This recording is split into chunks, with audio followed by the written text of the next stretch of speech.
like to call to order the regular city commission meeting for February 2nd, 2021. We have roll call, please. Commissioner Drosky. Here. Commissioner Hudak. Here. Commissioner Preston. Here. Vice Mayor Cortez. Here. Mayor Vance. Here. If we could, before we rise for a moment of silence, for the past few weeks, we lost Carolyn Miller, who was the wife of former Commissioner Joe Miller, longtime resident here in the city of Deerfield Beach, really a fantastic person. Please keep in mind in your prayers Carolyn Miller, as well as the father of a longtime city employee, Mary Davis, whose father passed away today, as well as the two FBI agents who lost their lives earlier this morning in Sunrise, Florida. So if everyone could please bow their head for a moment of silence.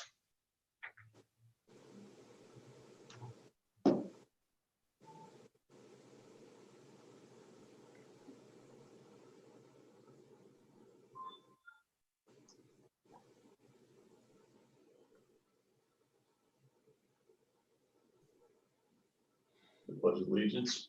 Pledge of allegiance to the flag of the United States of America and to the republic, one nation, under God, indivisible, with liberty and justice for all.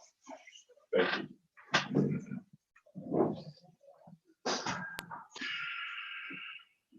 Us not standing for the Pledge of Allegiance up here is not out of disrespect to the flag. It's because it looks really awkward. It's our belt buckles on camera for everyone at home. So in honor of them, we try not to do that. If we could have approval of the city commission meeting minutes for the regular city commission meeting of January 5th, 2021. Motion to approve. Second. We have a motion, a second. All in favor say aye. Aye. Aye. Those opposed? Okay. Acknowledgement of our city board meeting minutes of code compliance meeting minutes for July 22nd, 2020, August 11th, 2020, August 25th, 2020, September 8th, 2020, and September 23rd, 2020. Motion to approve. Second. Motion, a second. All in favor say aye. Aye. Aye. Those opposed? We have our meeting minutes for planning and zoning board meeting of November 5th, 2020, the community appearance board meeting minutes of October 28th, 2020, and the Hillsborough Inlet District meeting minutes for December 21st, 2020. Motion to approve. Second. We have motion and second. All in favor say aye. Aye. Those opposed? Okay. Approval of the agenda for tonight, February 2nd, 2021.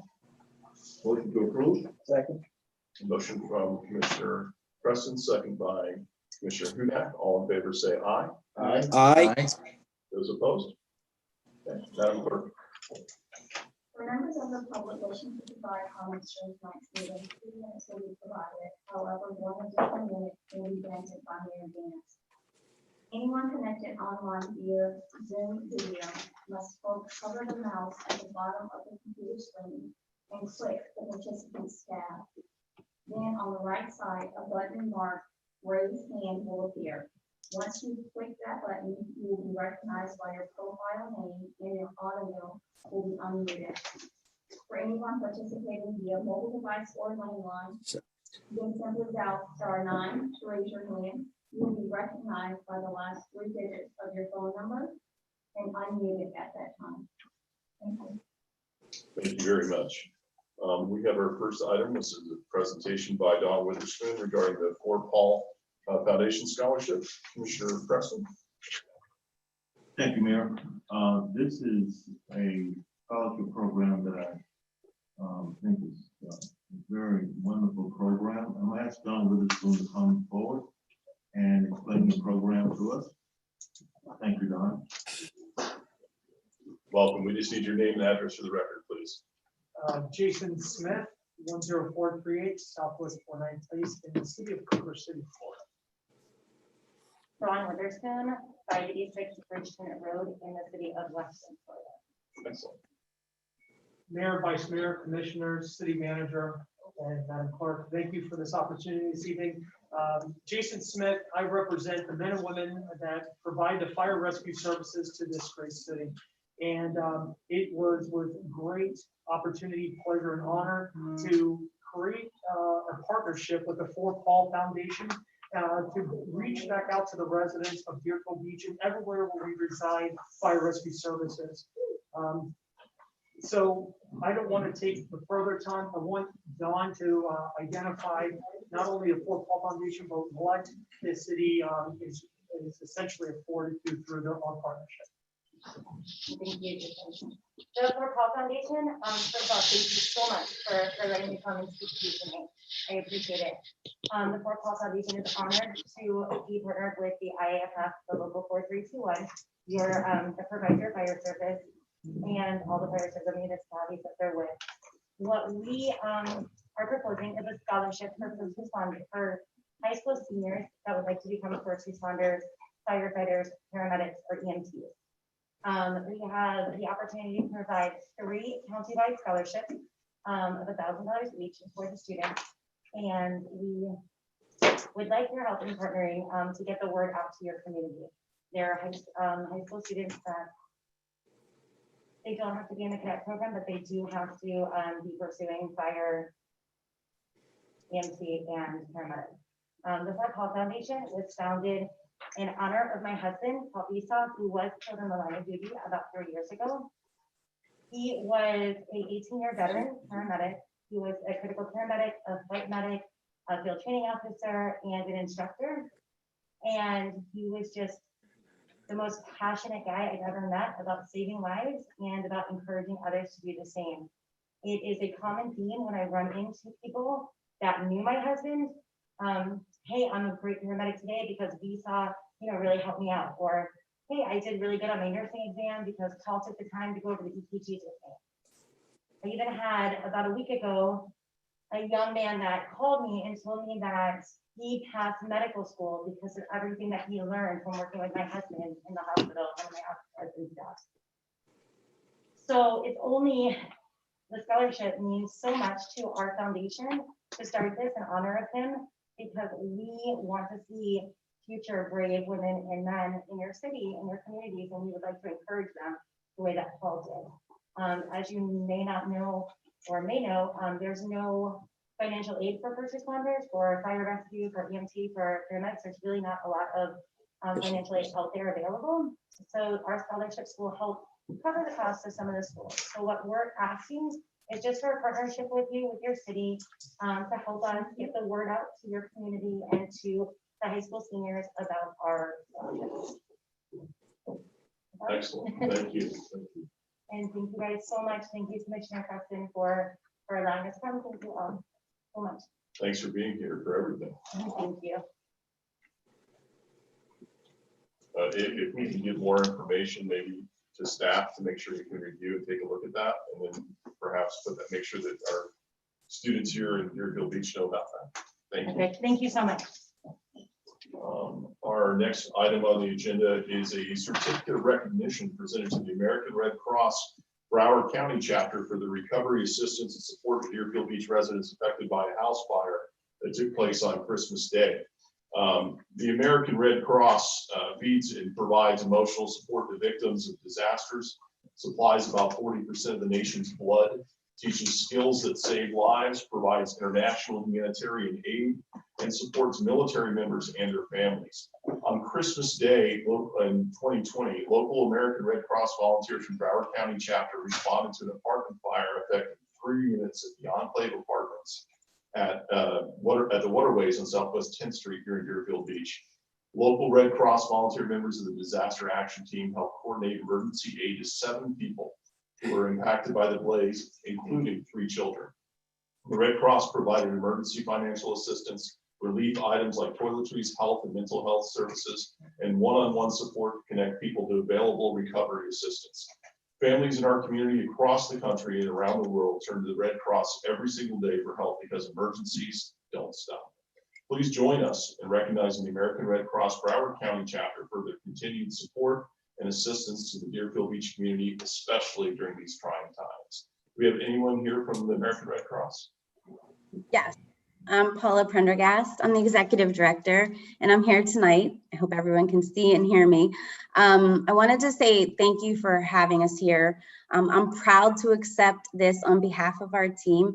We have an incredible team that deserves all the credit. And for this particular home fire, it was the volunteer team of Mitch Cassell Ann Schaefer, James Johnson, and our disaster public affairs team member, Clara Carrera, that responded on Christmas Day. And so this award is really for them. And I'm not sure if everyone realizes it, but we respond to more home fires than all disasters combined. And home fires take 7 lives each day in the United States. So, and most often with homes that don't have working smoke alarms. So this spring, we're going to be gearing up for our national Sound the Alarm campaign. And a large piece of that campaign is not just installing free smoke alarms and making homes safer, but practicing the 2-minute drill. So I'll be reaching out to all of you later down the road to participate. But with that said, if anyone's interested in volunteering, we can always use volunteers. Just go to redcross.org. And again, thank you for having me here, and I'm accepting this on our team's behalf. Thank you so much. And Commissioner Drosky, I know you sponsored this. Would you like to please speak? I don't know about you, but that was some serious feedback. So, We didn't hear it at all here. It's only I mean, if that was a shout out to the American Red Cross, I get it. Okay. So, go ahead. this was in my district, and I did sponsor it, and I wanted to thank Ms. Pendergrass, for appearing here tonight on behalf of the American Red Cross for accepting this recognition. I mean, it truly goes to show you the duty that they serve Deerfield Beach, and also their dedication, and to come out on Christmas Day when they could have been with their families, helping families instead in Deerfield Beach that went through this home fire. I for one, am very appreciative, and this piece of paper certainly does not go and deserve the recognition that they deserve for this, but it's a small token that we can do on behalf of the city of Deerfield Beach. So thank you very much. Thank you, Commissioner Drosky, for bringing that forward, and thank you to the Red Cross for all that they do for us. Thank you. City Attorney? Thank you, Mr. Mayor. Item number 3 is an ordinance of the City Commission of the City of Deerfield Beach, Florida, rezoning approximately 0.8688 gross acres located at 111, 121, 131, and 141 Southwest 2nd Terrace from residential single family RS7 to residence multifamily RM10, application 19 R186, providing for a maximum of 8 townhouse dwelling units, providing for severability, conflicts, and an effective date. This is first reading. Thank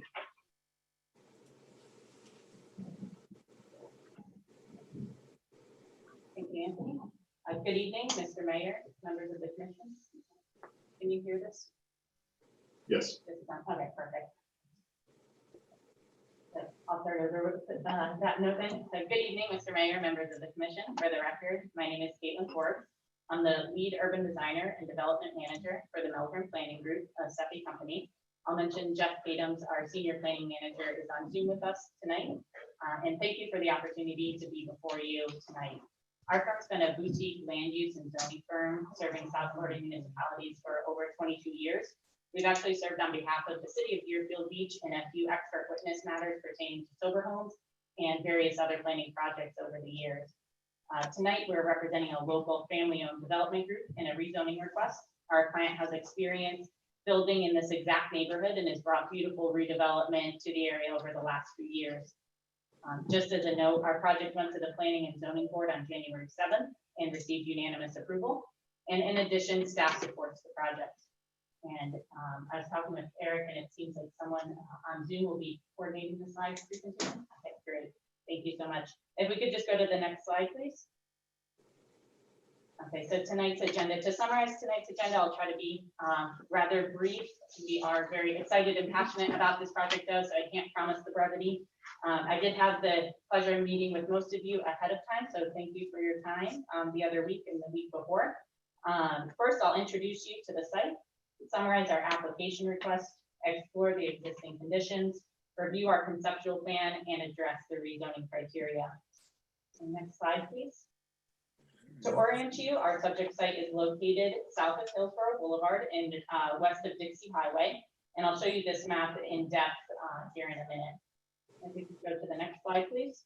So our rezoning request is to rezone approximately 0.86 gross acres from the RS7 to the RM10 district. And this is simply to make sure that our zoning is consistent with the future land use designation of residential moderate, and that accommodates 10 dwelling units per acre.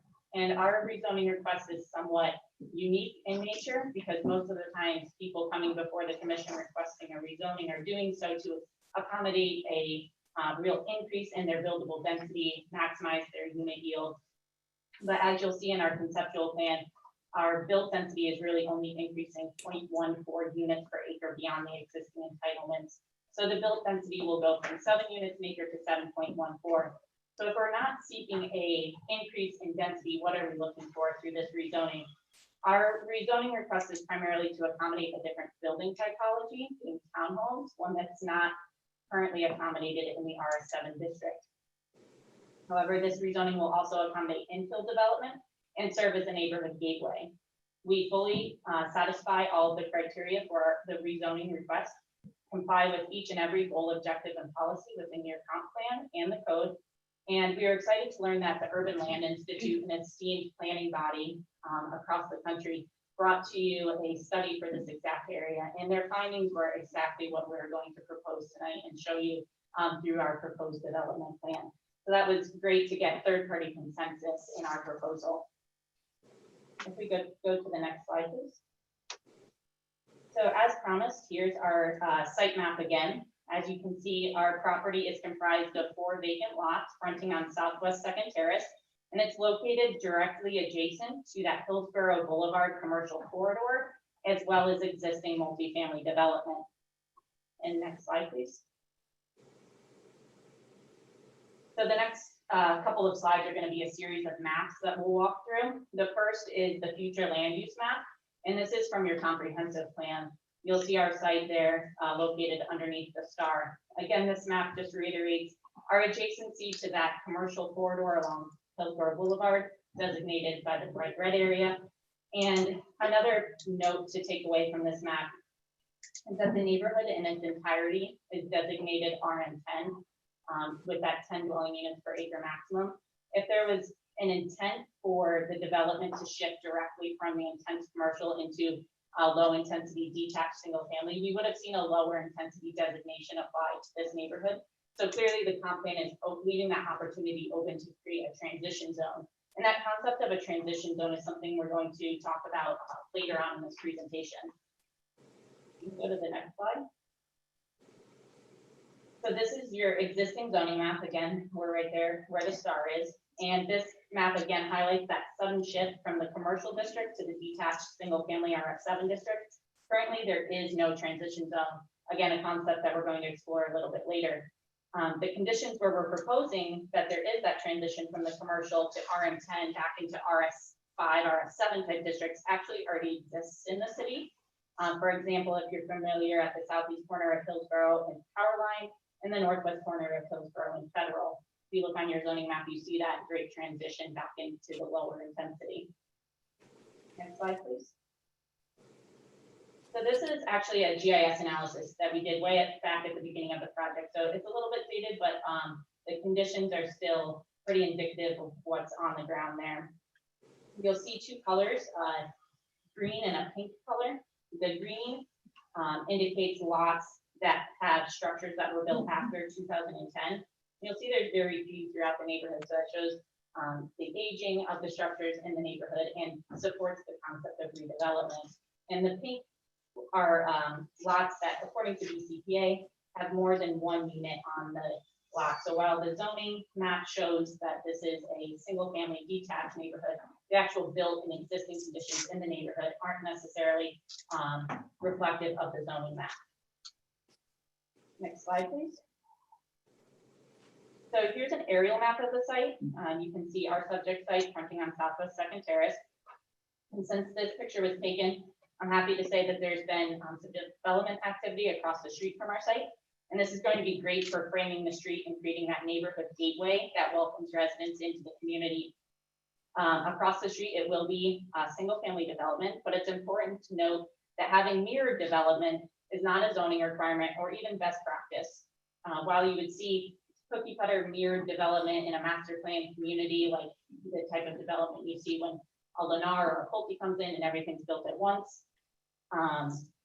this is an established neighborhood, and infill development like this is more indicative of organic redevelopment. It's important to remember also that townhouses are single-family development. They're just attached single-family, and this is evidenced by your code definition. So the next few slides will walk us through the existing conditions of the neighborhood so we can see the context of the area. So here's a look at the Hillsborough commercial corridor, looking back towards the neighborhood. And next slide, please. Here's the Hillsborough neighborhood entrance, looking down Southwest Second. And here's our neighborhood gateway area that we're proposing to redevelop. You can see our subject site there. Perfect. This is the adjacent multifamily development just across the street from us. Perfect. And this is what we'll call a snapshot of the typical neighborhood for 50, 60-foot lots with detached single family. Next slide, please. Okay, so this graphic is a character map of our design concepts. And in best case urban design practices, we see a transition zone that's established between the high intensity commercial and the low intensity detached single family zones. The subject area is located exactly where ideally we would see that transition zone to provide more of a subtle shift from the high intensity commercial back into the low intensity neighborhood core, giving us a more delicate ramp down as opposed to the current conditions with the abrupt change that we saw earlier. So based on our lot orientation, fronting Southwest Second Terrace, our property serves an important role in the neighborhood. It's the initial impression, and we know that first impressions are everything.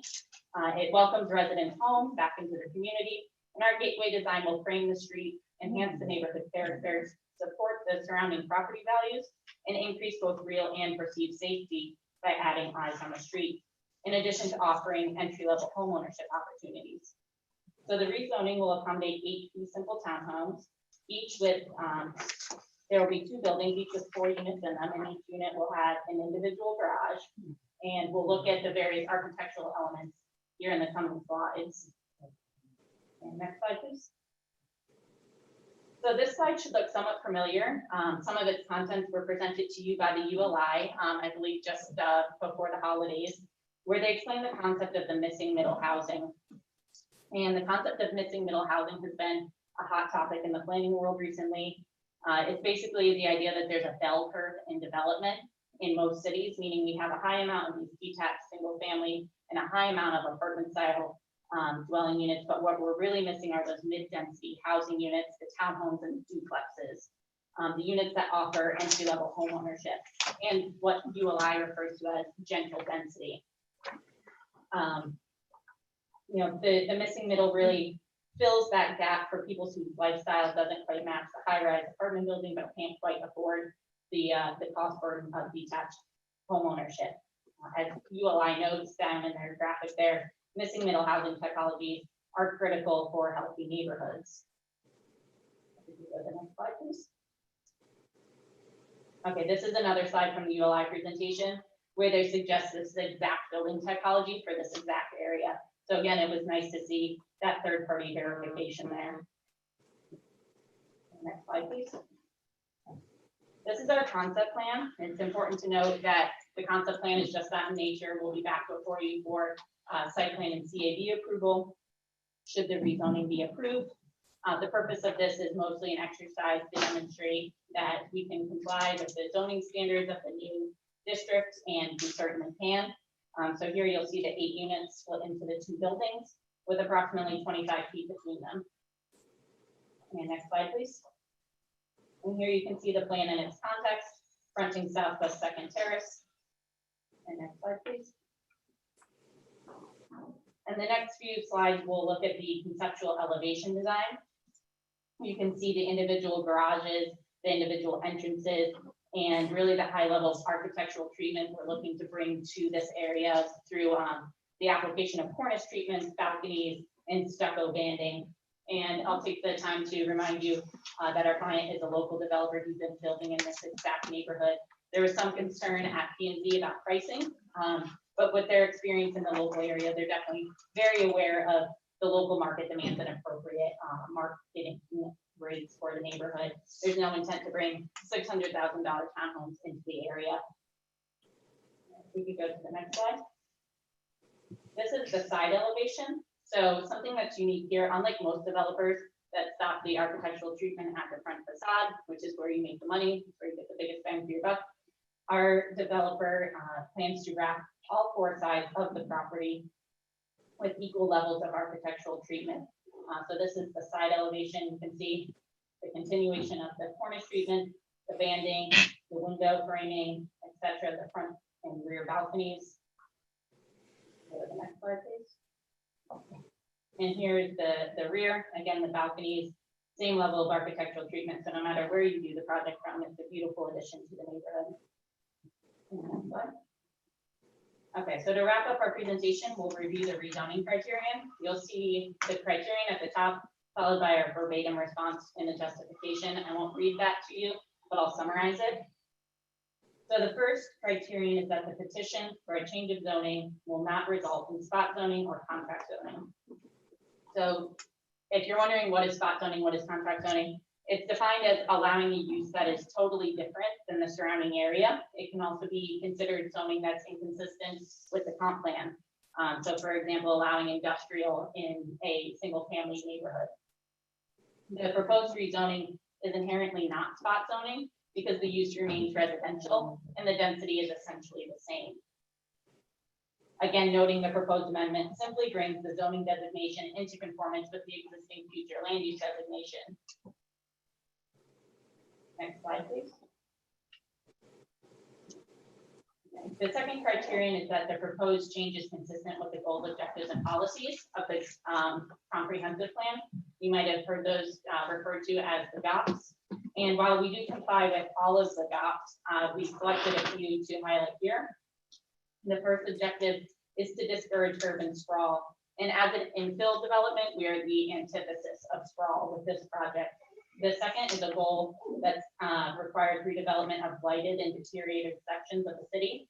So while the neighborhood's been fortunate enough to experience positive redevelopment, it certainly does suffer from certain vacancies and aging structures, as we saw in the GIS analysis. So the introduction of this new development is positive for the surrounding property values and brings renewed life into the neighborhood. Next slide, please. So the next is a policy that states the city shall promote increased use of mixed densities and housing typologies and encourage construction of greater housing choice diversity. And our project does exactly that verbatim.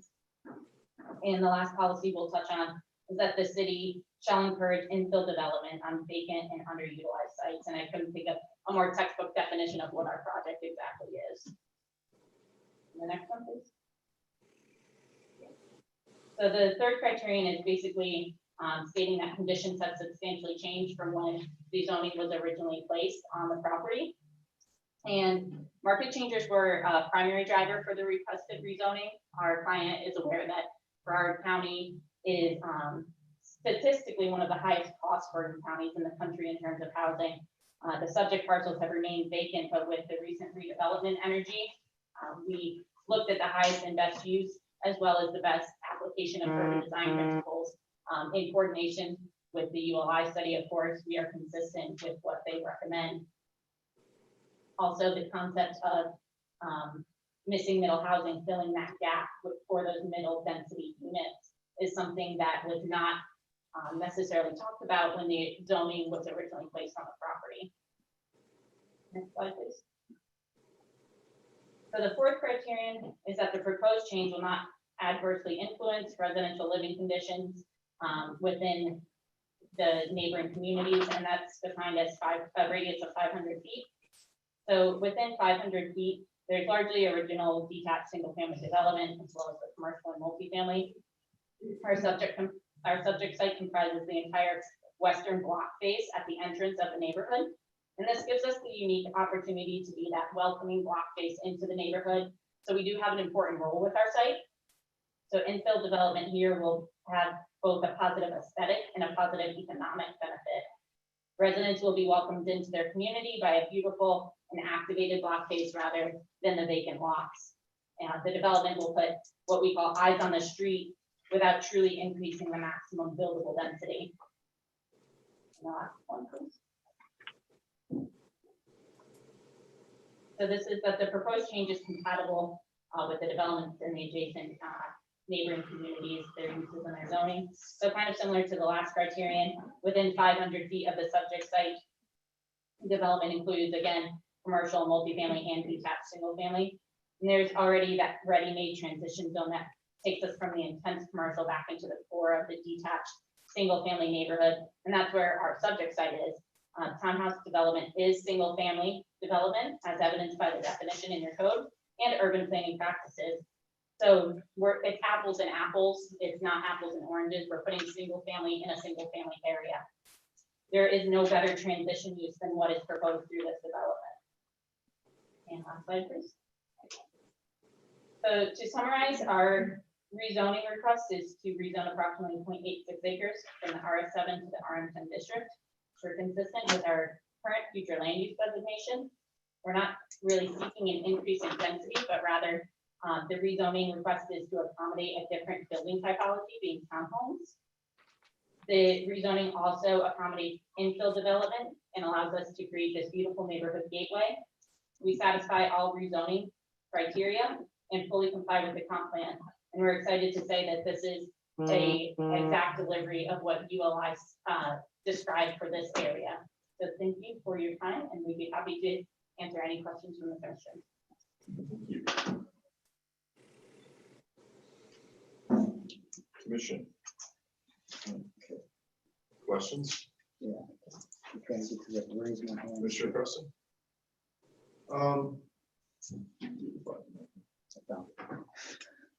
Whenever we have ownership projects come into the community as opposed to the rental, I'm more amenable to that because the residential ownership program, as I said, brings more stability than the other concepts. And but if the rental projects come with an enhancement program, that is important as well. My question is, did you do any communication outreach to the adjacent community? We did comply with the noticing requirements, and that was, I believe, a notice requirement of 500 feet, and we didn't receive any direct feedback, but we did have a few residents come and speak at PNC, and I think we were able to address all of their questions, which are mostly, again, relating to pricing concerns. You know, I have also the concerns of the aesthetics. Once, let's just say if this is approved, what does it look like? Now the positive is that it would look better than what's there now, that's for sure. But what would the aesthetics truly be like? And have you addressed the parking concerns of the residents? Sure. So just as a reminder, the plans are conceptual in nature. We'll certainly be going through the standard site planning process, and that will be before you. So the plan isn't necessarily the consideration that's here tonight, but I'd be happy to answer your question in terms of parking. We are subject to the single family parking ratio, and townhomes are single family under the code, which is 2 parking spaces per unit, and we comply with that on our site development plan in its conceptual nature, of course. What I was asking before about community outreach, meaning more than just posting the 500 feet, but going, you know, maybe door to door to see if there's any special concerns of those of the people that live in the area. And I don't think you did that. No, not door to door. That's usually something that's done by larger developments of larger impact, since we're consistent with our future land use designation. It's not something that our local developer undertook, but we did reach out and spoke to most of the commissioners about it and didn't hear any direct concerns from their district. Well, there were people that did contact me, you know, with some concern. But as I said, there were positives on each side. But what I was saying is, no matter how big the corporation is or the developer is, it would have been a good idea to reach out to people that were close to see if there were any special concerns. And I don't think that happened. That would have been a good idea to do. Sure. and, like I said, these requirements and to address as much that we got to the planning and zoning board, and we didn't receive any direct communication from them. Understood. Thank you. Commissioner Hudak? Thank you. Couple of questions. I mean, I definitely like the concept. I think it's great. The challenges that our city has now and will have in the future, a lot of it has to do with flooding. Right now, you've got 2 vacant lots of land there, and so all of the water gets, gets drained through all of that area. Now you're proposing to put basically a huge concrete slab on one of those lots. So what have you done with regards to ensuring storm drainage, flooding, sidewalks? What improvements are you proposing for that area to make sure that we're not going to have a flooding issue in that area? And also, to enhance the neighborhood for the residents that are there. Sure, good question. A couple things there. In our initial concept plan, we do comply with the maximum lot coverage and the required open space. The exact specifics will come during the site planning stage.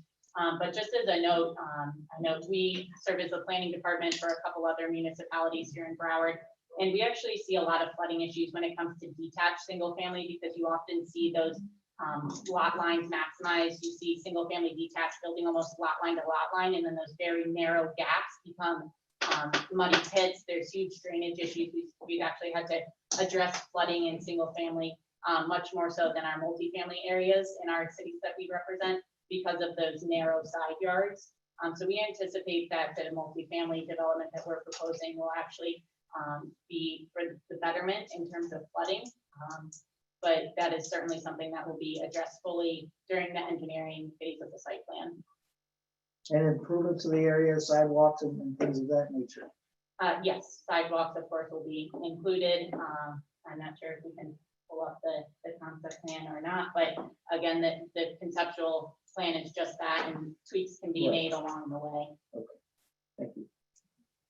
Thank you, Commissioner. I'm not seeing any other hands raised at this moment. Is there anyone from the public care to speak in this item? If you'd like to speak, just come up, just give your name and address for the record, please. Jackson, 386 South 30th Avenue. I don't live in the area, but I grew up in the area. My mom lived on Southwest 2nd Street, and also my brother. I have friends and relatives that live there. I ask for the permission before you guys consider approving this plan. Someone needs to come to the community. There are concerns in the community with this project they're trying to do. What are they? Okay, a lot of concerns is, I guess the taxes may be going up. Is it going to be rental property? There's a lot of stuff that's going on in our community right now, especially on 3rd Street with the crime. Because as you know, there was some killing over there on that street. So there's a lot of concern in the community. As you know, I'm not sure if you guys are aware, myself, I have property in Alice Home, and even in that community, we get letters, we get calls, we get texts every day where people want to buy the property as is for a little amount. So our concern is, I feel that there should be homes instead of townhouses or property. I know they are residents, but are these going to be rental properties that you guys are putting in this area instead of people owning them? I can see someone buying those property as townhouse, as ownership, they're better taken care of. So that's some of the concern. Thank you. Thank you. Anyone else from the public?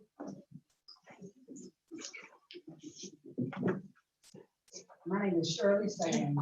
I live at 182 Southwest First Court, and I'm against rezoning of that area. I've been there since 1999, and I would like to see it remain as single family homes, not multi-family homes. Thank you. Thank you.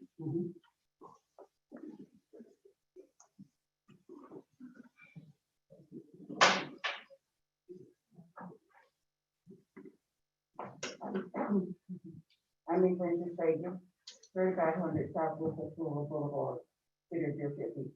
I would like to see no rezoning be done to accommodate. I understand that she just built 2 houses, and one she put a son in, and the other one she put it into Section 8. So with that being said, what is we going to have all these Section 8 of them with Section 8? I have, trust me, I have nothing against section 8. But we trying to build up the community, not tear it down. So if they don't have no ownership, they don't have no relationship with our community. Thank you. Thank you.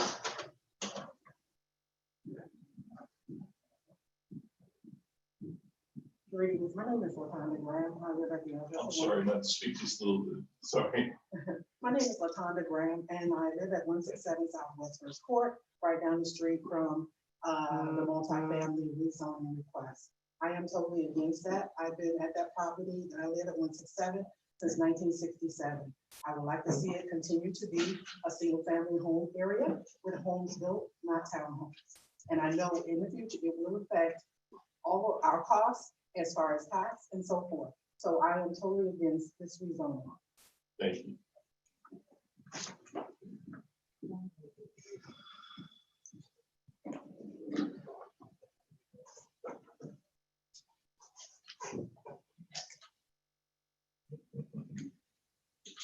Henrietta Caragor, 232 Southwest First Street, Newport Beach. I have some concerns, not only because it may be rental property, but the traffic on First. I live on First Street.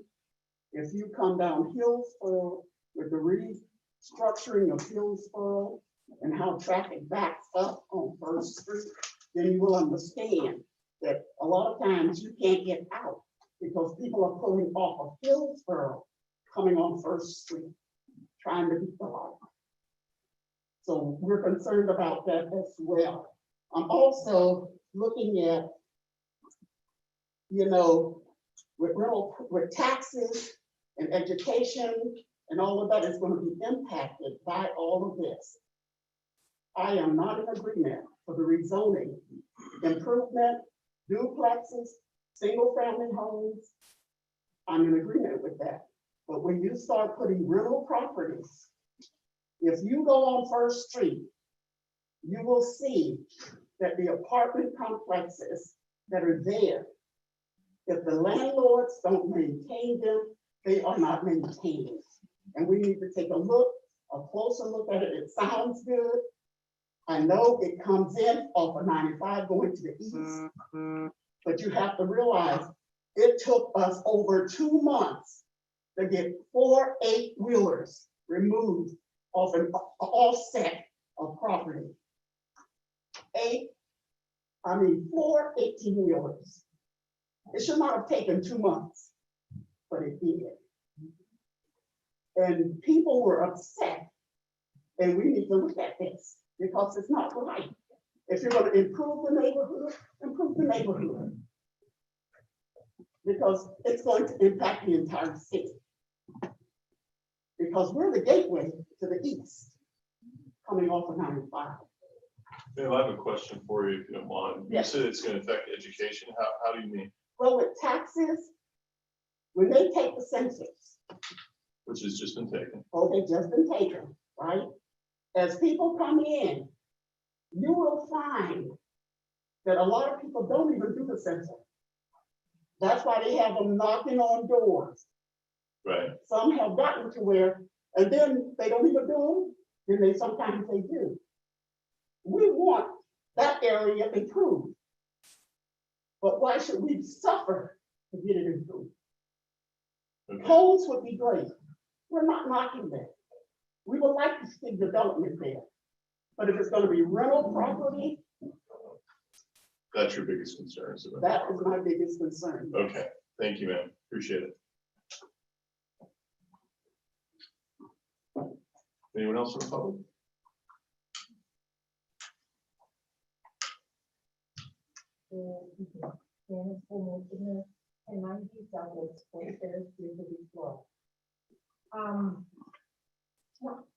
Also against the beautification of building up of Deerfield Beach. But I have a greater concern. We're looking at putting homes or apartments there.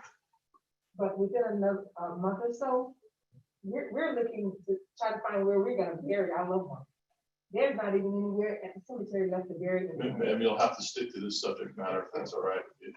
Yes, I was just saying, I would rather see something else there instead of houses. I would much rather see them find property for us to put our loved ones than to see put homes for something else. Thank you. You're welcome.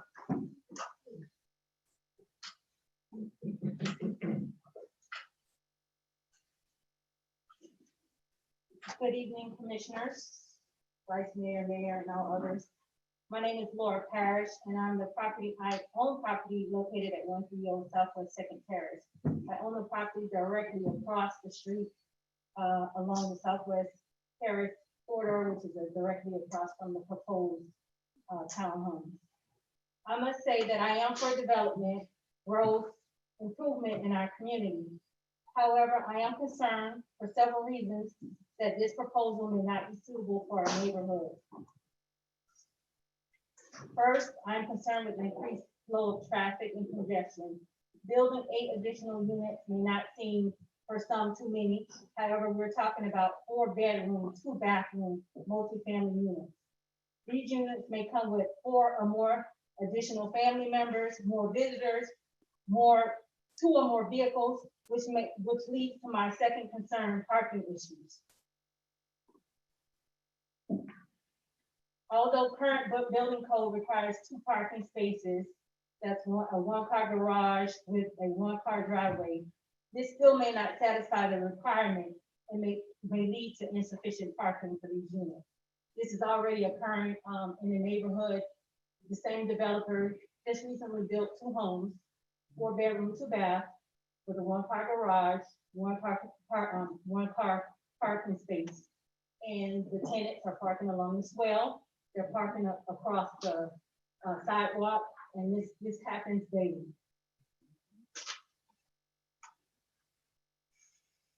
So the question that I have for commission, the vice mayor and mayor, is what stability is this bringing to our neighborhood, especially if they're going to be rentals. So I do ask you to think about that when casting your vote for this proposal. Thank you. Thank you.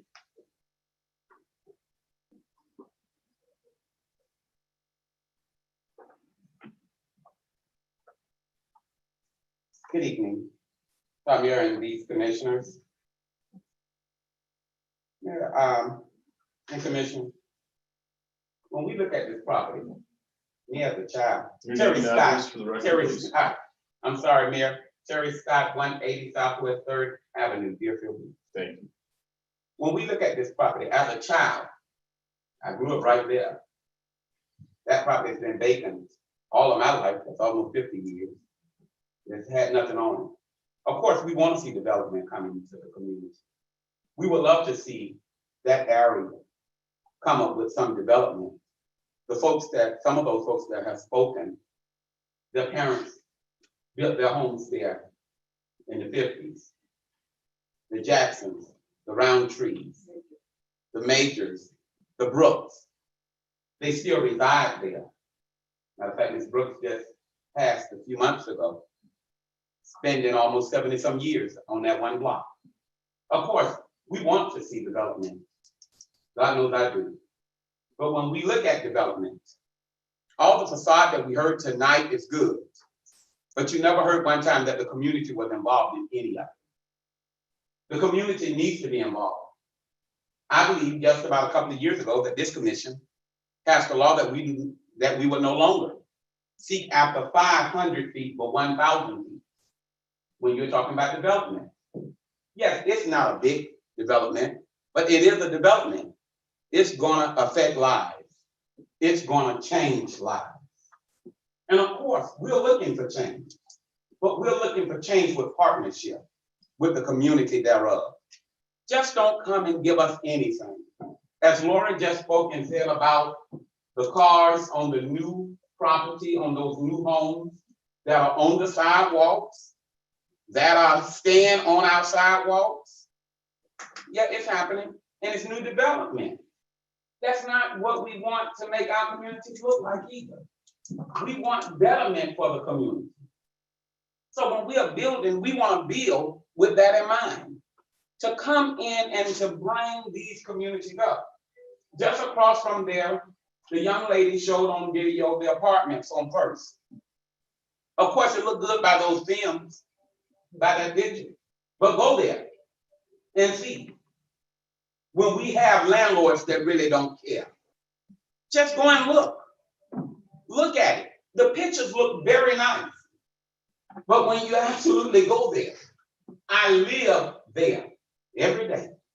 Thanks when you vote. Vote that we don't change this zoning. That we keep single family homes there. We need to see more homes in District 2. We need to see that. We don't need to impose on folks' privacy when we start talking about 2 stories. Those folks don't need that in their backyard. Come on, let's partner with the community, please. Thank you. Thank you. Is there anyone else from the public like to speak on this?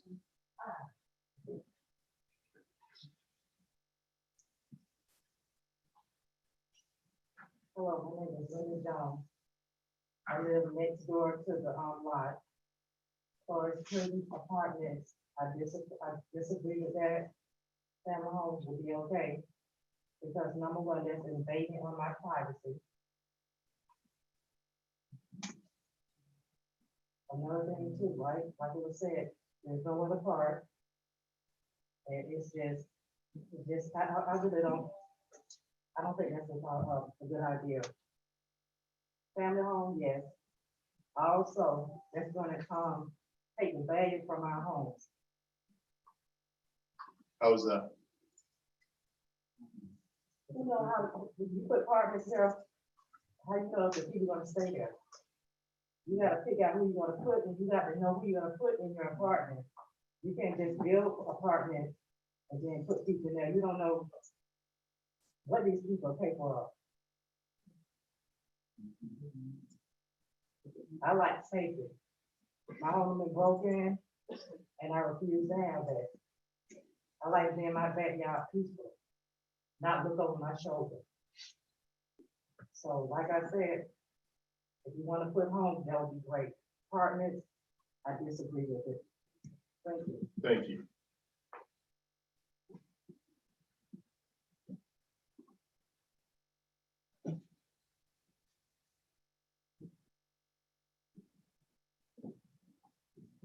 Hello, my name is Ferlia McGill, and I live at 251 Southwest First Court. And I'm also against the rezoning, and like everyone say, for single family homes, fine. And also, I have spoken to a lot of the elderly people, that some of them that's here there that can't get here, and they disagree with it also. And I can say they haven't gone through the neighborhood and knocked on doors and asked if they agree and have not, you know, or they agree with or not agree. So I'm against the rezoning myself. Thank you. Thank you. Anyone else? Let's see if there's anyone online. I'm gonna go ahead and close it to the public then. And do you want to address some of the questions and concerns that came up? Yeah.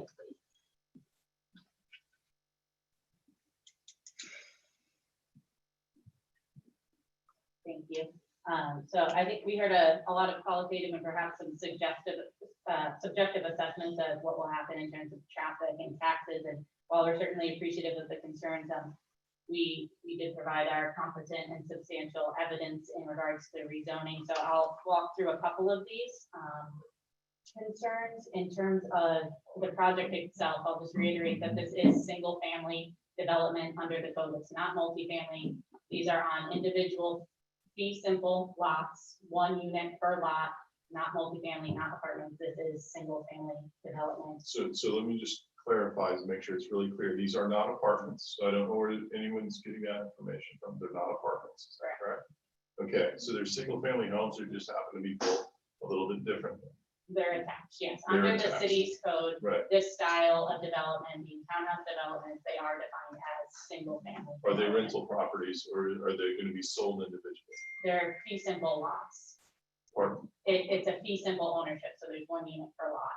And the anticipation would be that there's an owner, one In each owner unit. per lot, yes. Okay.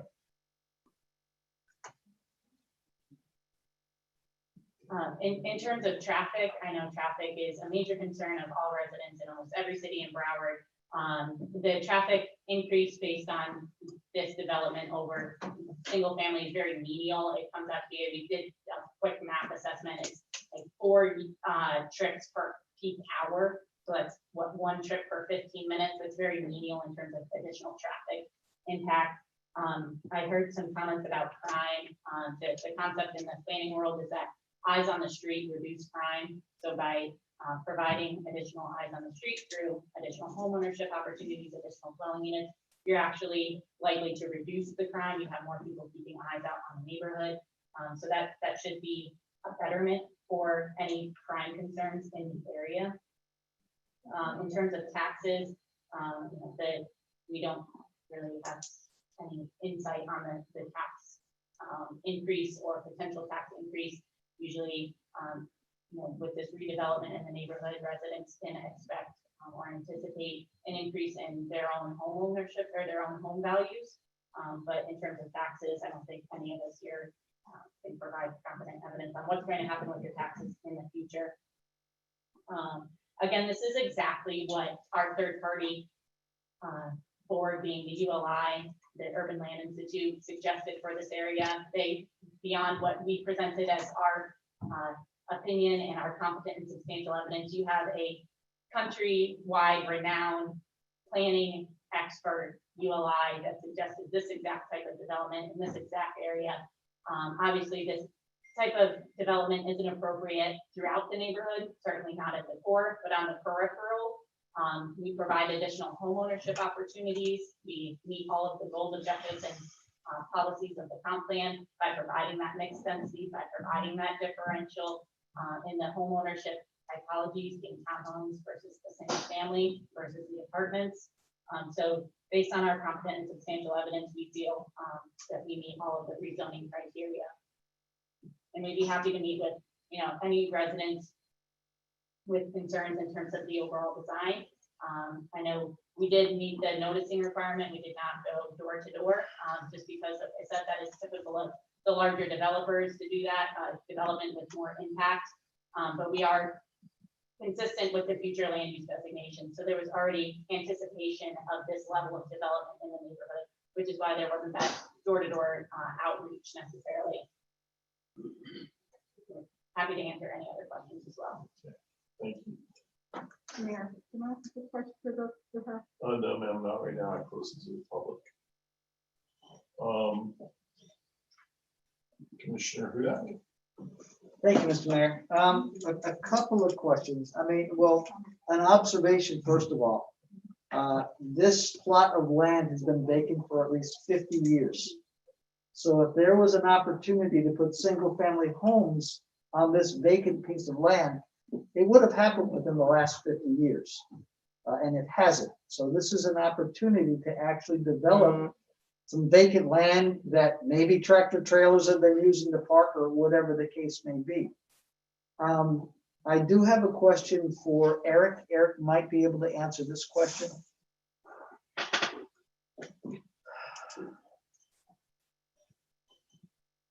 And I'm sorry to put you on the spot. Do you know the percentage of homes in that area that are rented out? Do we have that data? As Fire Director of Planning Development Services. No, I do not know the percentage of that particular area. I can tell you what the percentage is for the city, for certain blocks of the city, but not necessarily that particular area. And what is it usually, what is it in the city? Citywide, our rental rate is in the mid-30s. Okay, so 30% of the homes in our city are actually rented out. Now, from what I understand, the proposal is to sell these homes as single-family homes. Of course, if an individual purchases it, they do have the ability to rent it out. Yes, they have the right to rent. Just like any other homeowner in that area would have the ability to rent it out. Okay, thank you very much, sir. Eric, I have a question for you. It's all right. Keep you up here for a moment. When it comes to the homestead exemption, it's a 3% cap, correct? If you're homesteaded. Yes. Okay, and your taxes, that's 3% or CPI. whichever is lower. Whatever's low. Okay, what is CPI this past year? I'll go back. Sorry. If you can find out, let me know. I'd appreciate it. I'll Thank find out for you later. All right.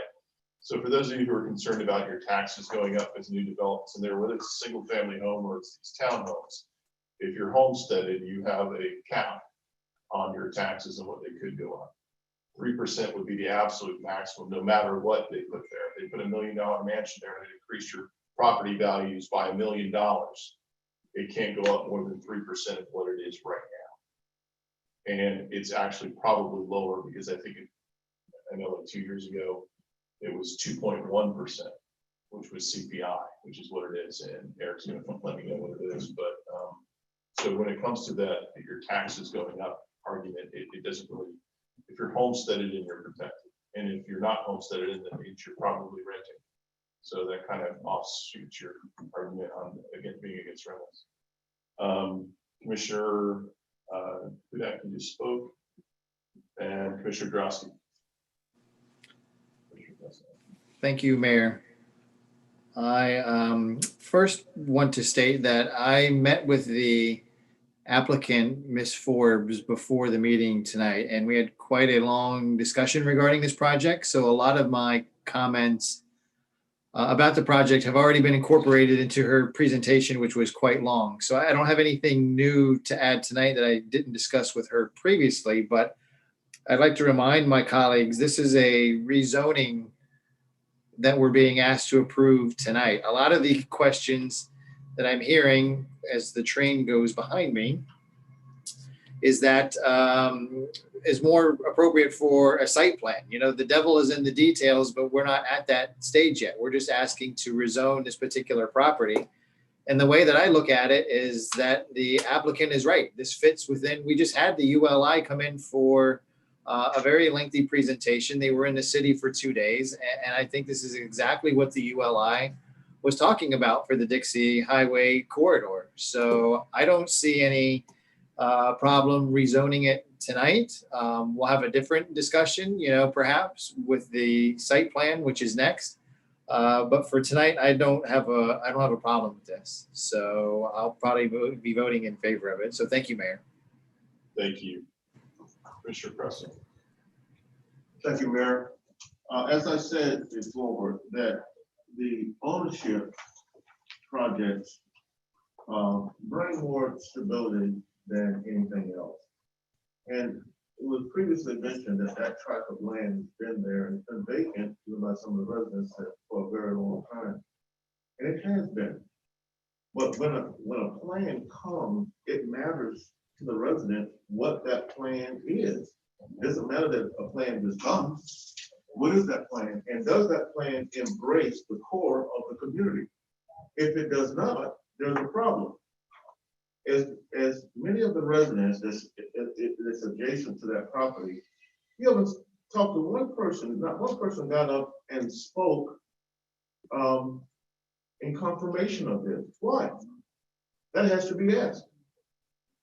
There are legitimate concerns that people have, and people, there were a lot of the residents that said, I'm really not against building up the community. I have advocated that we need to be able to start to build up the area, but it matters how that is done. And one of the first things that has to happen, that's why I asked the young lady the question, how much of an outreach happened to the community? With all of the people that are here that opposes it, obviously there wasn't a lot. It would have been better to be able to reach out to a certain extent to have people better understand all of the things that you're saying to the commission. If all the residents understood those things, perhaps it would be a better feeling about it. And so it's not the idea of being prohibited in bringing in a project, but really carefully considering whatever project is brought in. Is the community amenable to that? Does it truly enhance the community? And most of the concerns that the community have, are they being addressed? I'm totally against saying, you know, anybody from the residents or anybody, just saying no for the sake of saying no. That's not good either. But If there are legitimate concerns, those concerns must be heard. I haven't heard one resident, that's what bothers me, the people that live there. Never mind what I think, the people that live there, not one person has got up and said, you know something, this will be a great thing for our community. We welcome it and we want it. In fact, we've heard the opposite. That's a problem. That's a problem. So there's a lack of communication there somewhere. And so that you have to keep that in mind. Thank you, Mayor. Thank you. Commissioner Preston, did you meet with the developer? No, I did not. Okay.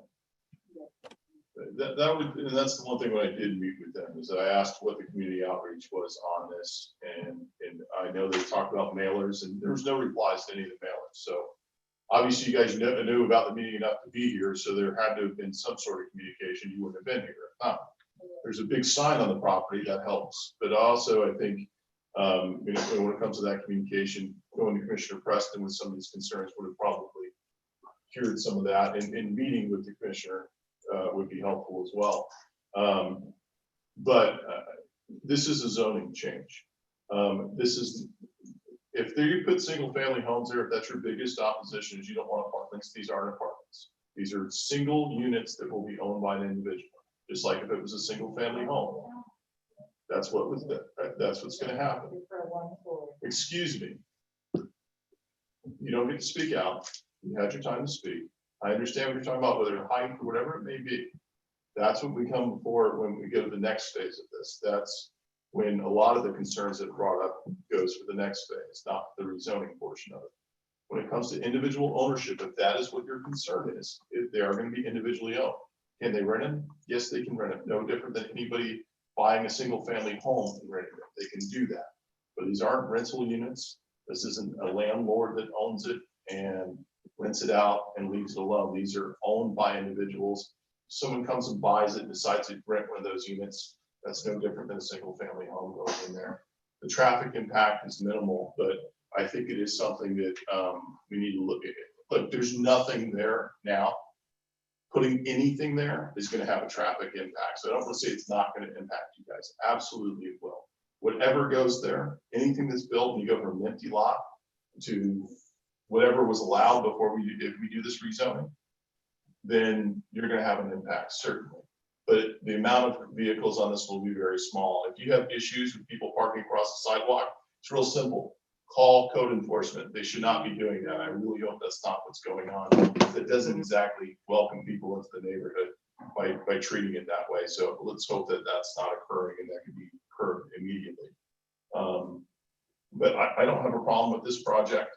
I think this project, this zoning change is the right thing for improvement in this area. And I do think it's difficult when it comes to community outreach, because if there isn't an HOA in this area, there isn't a, who do you call? When you go door to door, that's not something, I will defend them on that. It is difficult to go door to door when it's something this small. That's not traditionally what's done, but I do think there should have been more attempts to do some sort of community outreach, especially when I think all of the commissioners that you met with, based on if Commissioner Drosky said he did, I know I did, but we said, hey, let's do some community outreach on it. So that needs to be handled better. And planning and zoning, you had some feedback on it, passed unanimously, but I think a lot of this pain probably could have been solved if there's a different approach to community outreach. I see that Vice Mayor Parnas has his hand raised. Yeah, let me ask you this question. Bill, does this have to come in front of the planning council? It already did. It's already been approved unanimously. Okay, now, how many people live in that immediate area? Ben, what would you estimate? 1,000, 2,000?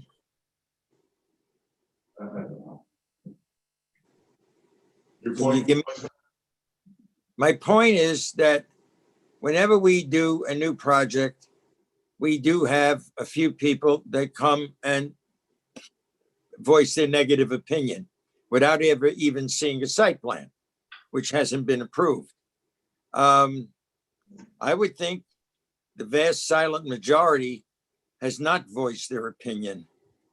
And that since the land has been vacant for more than 50 years, if somebody was going to build what everybody on the block liked, it would have been done, but it hasn't been done. Does that mean that land should lay vacant forever? how many more years after 50 before somebody develops something that's needed in Deerfield Beach? More housing in every neighborhood, in every district. So I support this change in zone, but will be critical until I see the site plan. That's where we have to voice our opinion as to whether or not it would be attractive or a detriment to the neighborhood. So this, if somebody makes a motion, I will support it tonight. Thank you, Commissioner Preston. Thank you, Mayor. Number one, Commissioner, there isn't a site plan as of this time. And secondly, I would say this, even when we together look at something that we think that will enhance the neighborhood, what we know has had issues in the past. One of the biggest things is always listening to the people who represent that community, who live there. It's always important. And though there are concerns on both sides, I think we're obligated to always lend a special ear to those who are associated with the environment, because they always will be able to give some information that a lot of people just are not aware of. You know, we vote on it and we go home and we don't live there. A lot of what is being said tonight, the people that came in, though it is in opposition, are they just opposing this project? No, they're not. They're simply saying, hear my concerns, and that is fair. That is fair. Hear my concerns, and though we may disagree with those concerns, that's okay. And that's what we do. That's what, sometimes we agree, sometimes we disagree. But it is important to be heard, and it's important for the people who live in the community to know that we are actually listening. And so I have some concerns, and that's why I said initially, there were other projects, and there are people in the audience who know about the project, and I'm not gonna call the name. Elwood area, people went door to door. The most of the community initially opposed that project. Some of the project that a builder ended up having a good reputation with this, but there were people that went door to door. They end up having a meeting right in the schoolhouse, just east of us, with a big meeting with the community. The community came together, and guess what happened? The community stood up and said, this is a good project and we support it. That did not happen here. That's a problem. That's a problem. And I think it's always important to always understand that it's not a thing of people coming with negative opinions. It's people coming saying, will you hear my concern? That's a difference. There's a difference than a negative opinion. Will you hear how I feel about something where I live? That is fair. Thank you, Mayor. Thank you. And honestly, I can't compare the two projects, one going door to door when you got several hundred units compared to 4 units that's going in here. I certainly understand where it's different, but there are better ways to do it. Commissioner Preston has district meetings. You could talk to Commissioner Preston. You could organize it. I think there's better ways to go about this. A lot of the concerns that are brought up here tonight, people talk about 2 stories. Setbacks is an issue. Setbacks would be something to come up when it comes to the site plan approval, not during this portion of it. But if someone built a single family home there, they could go 2 stories. We wouldn't be able to prevent that from going 2 stories. They're allowed to do that. Matter of fact, what's the height limit on there, Eric? If you tell me.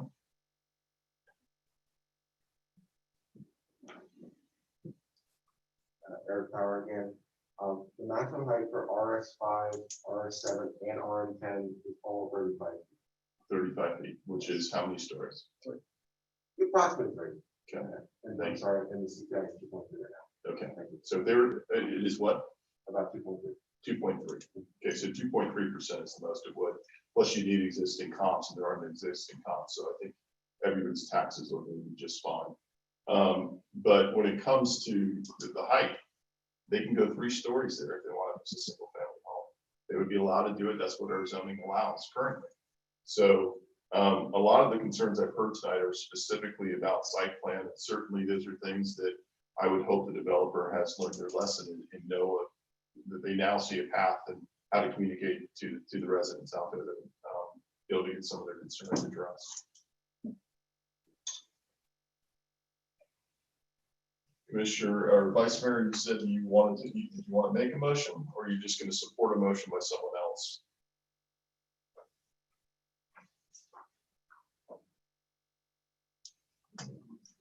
I'll make the motion to approve. Okay, Vice Mayor Parnas, you're making the motion to approve? Yes. Okay, I'll second. we have a motion from Vice Mayor Parnas, second by Commissioner Hudak. We have roll call, please. Commissioner Drosky, Yes. Commissioner Hudak, Yes. Commissioner Preston, No, Vice Mayor Parnas, Yes. and Mayor Gantz. Yes. Okay, we are now at the public comment portion of tonight's meeting. Persons addressing the commission shall state his or her name and address and may speak for 3 minutes unless extended for 1 additional minute by the mayor. Just a reminder for the public that wants to speak, this public comment portion is for items that are not on the agenda. So if you want to speak on anything that's not currently on the agenda, now is the time to do it. If you want to speak on an item that is on the agenda, the time to do that is when that item is called and the public comment is open for that item. And no comment shall be made related to the personal life or personal qualities of any person, and no language which would offend persons of ordinary sensibility shall be permitted. Ms. Fagan, your name and address again for the record. Ray Francis Fagan, 3500 Southwest Superior Boulevard, City of Deerfield Beach. I am very concerned in reference to an incident. Last 2 weeks ago, I was at a graveside service and I was informed that we only had 4 plots left out in Pineview Cemetery. I immediately called the city manager and I spoke to him. His words to me was, have you talked to the lady at the cemetery? I said, why should I talk to her? You're supposed to know what's going on. So he said to me, well, why don't you come to the city commission meeting and address it? So I'm here to address that. Why? Was we not, as a District 2 resident, informed that we only had 4 more plots in the city of Pineview Cemetery? So where are we supposed to be buried? Why weren't we notified? Where are we supposed to go? You will extend us up into the air? Where are we supposed to be buried? Nobody has told us anything. I went to a Reverend Time, the portier of a Roman funeral home, and I asked him, did he know? He said, yes, he knew for some time. He said, but it's not his place to tell us, okay? It was we heard this commission and the mayor to our benefit, and it's not working for us. Why would we notify? And this happened. It's not that the day we woke up and there 4 o'clock just left out there. This has been going on for years, and it's not only been. There's been many commissioners we done had that knew time was coming up that where we gonna go? Do we need to pay Boca Raton? Do we need to pay Pompano? So do you not want our money? I mean, it's a question. Where are we supposed to be buried? Where? Will you answer that, ma'am? Where are we supposed to be buried? Wherever you'd like, except in Pineview, there's only 4 lots left. So Are you suggesting we build another cemetery? I would like to have an answer. Where are we supposed to be? What, I can't answer where you're gonna be buried, but I'm asking you, are you suggesting I'm that we suggesting that build we another should have been cemetery? notified We because all only this have 4 time, units left? Okay, let me ask you, do you want us to build another cemetery? it would be nice to know Okay. where we're gonna go. That's what you want? Of Okay, course. thank you. Thank you, Thank Ms. you. Fagan.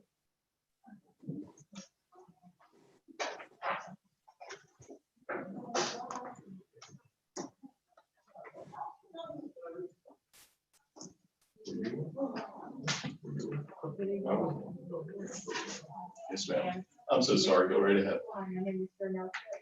My address is 4 in Deerfield. My question is, why are there swing sets still at Pioneer Park, but all the other swing sets are off? There are no swings at what's it called? There's none at Sub and there's none at,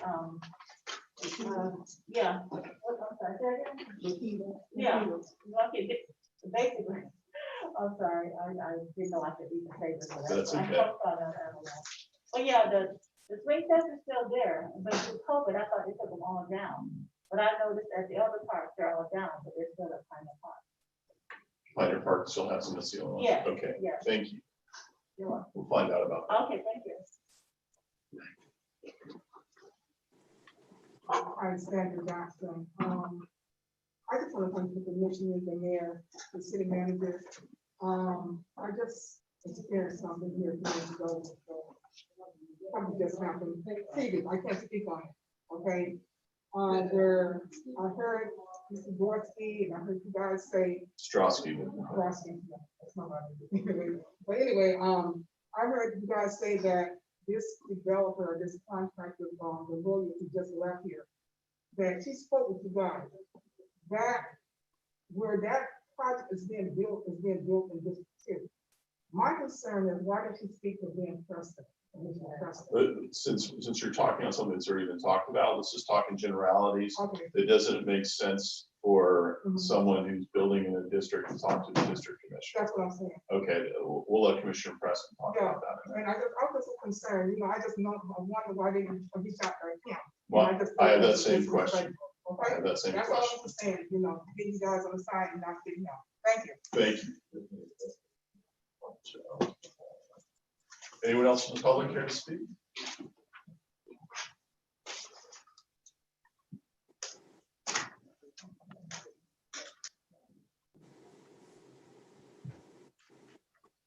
Evening, Leonard Arabia, 2051 Southeast 3rd Street. I'd like to read this letter into the record, please. I'm pleased to see the city is concerned with the public safety upon recently getting an email concerning the updating of the pedestrian walk at the curve on A1A, and also, as I stated in my previous email to the commission, the city's concern regarding the neighborhood traffic calming program shows a keen awareness of pedestrian safety. Yet, the blatant disregard for the city residents' public safety on South Ocean Way is unacceptable. It has been months since I brought the issue to the commission, and despite appearing twice previously, there has been zero response from the city. Your actions are not only egregious, a dereliction of your responsibilities, and frankly, mind-boggling to a great number of residents of Deerfield Beach. Let me present two examples. I received an email from the mayor's office requesting a preferable method of contact, either phone or by email, 2 weeks ago. There has been zero contact by the city to me. In my last appearance before the commission, I requested a public records request for 5 questions that force a person who is walking with a dog to walk in the street when there was an available sidewalk. I also asked several questions pertaining to the dog ordinance, which would be a basis for not allowing dogs on the sidewalk. The response with which I was provided indicated there is no record that would have a negative effect to the questions that I asked or to justify the city requiring people with dogs to walk in the street. The commission appears to be hung up on not rescinding the dog ordinance, which has never been asked of them. I only asked to provide public safety to residents and visitors who walk a dog. I would be more than happy to work with the city engineering department to correct the public safety issue, which, by the way, would require no construction and can be accomplished in a couple of days. I could easily fill the hall with people who are demanding the safety issue be addressed immediately, but to what end? In closing, I truly resent being ignored by the commission, and you leave me no choice but to proceed with the county or the state authorities if you choose not to address this issue. And on a lighter note, I feel that I would get more attention to this matter when speaking by providing the commissioners with coloring books and crayons. Thank you for your time.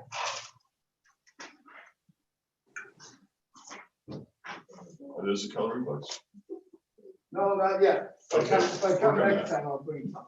But if you want to stick around for a response, it might be wise. Go ahead, man.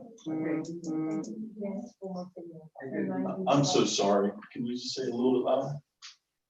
I know you said it before, but Janice Fulmer. thank you. Janice Fulmer, Tigner, 1090 Southwest 4th Ave.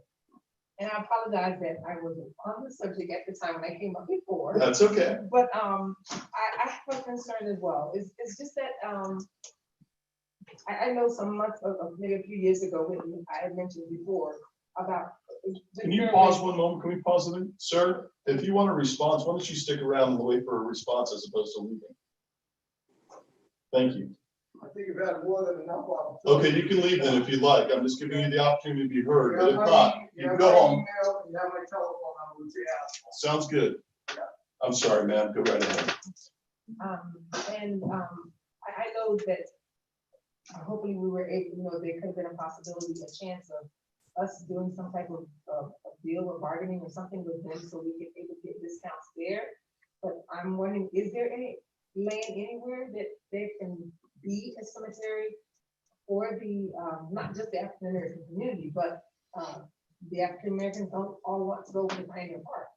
But for us not to have within our own district and our own area somewhere to bury our loved ones, it is a great concern. And I just think that, I just pray and wish that there's property or land somewhere that the city would be able to purchase so that we can stay within our own area. Thank you. Is there anyone else from the public who wants to speak? I'm gonna go to the people that are online right now. We have Katie's phone.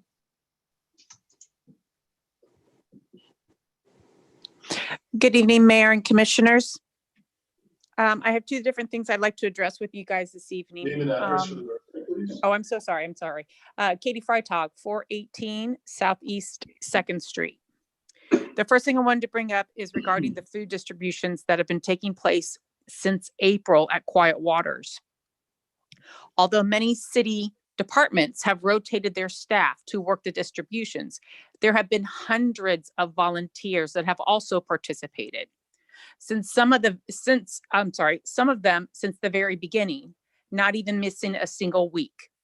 In December, a holiday lunch was held at Quiet Waters after the food distribution, but only city staff were treated to lunch.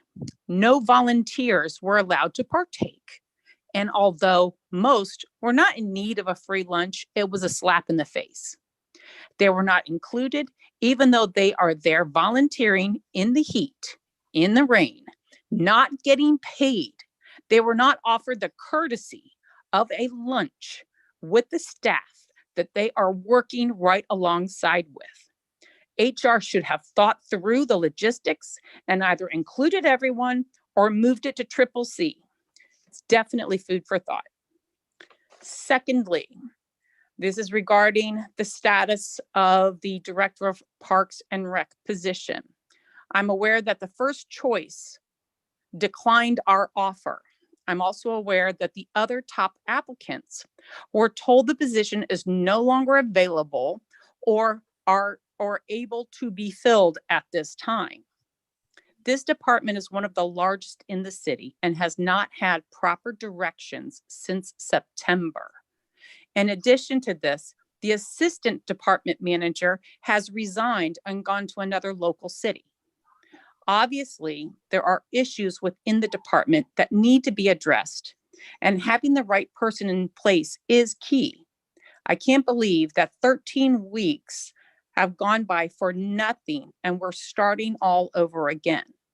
We've spent thousands of dollars wasted in surveys and assessments and hundreds of hours wasted by not completing the fulfillment of this position.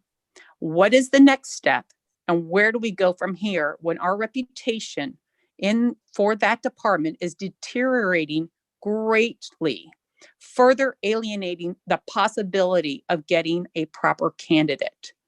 I would like to know where we go from here. Thank you. Thank you. Gwen Clark Reed.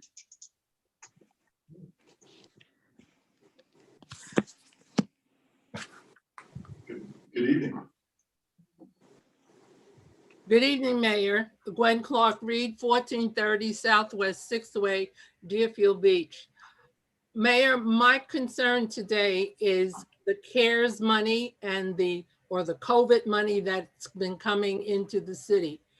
I would like to get a separate budget, to see a separate budget as to how that money, what money has come in and how that money has been spent.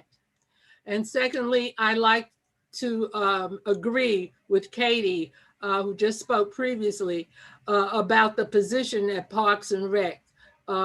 It was really something that's hindering the movement of whatever we can do in the city now. And we need to find somebody who can fulfill that position with the right qualifications and the ability to understand what's going on in that department. Because we've had turnover in that department pretty frequently now, and I'm very concerned about it. So those are my concerns this evening. Thank you. Thank you.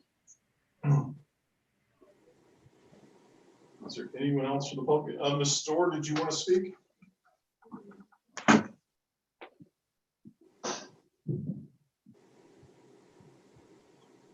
Ms. Storr, your hand is raised.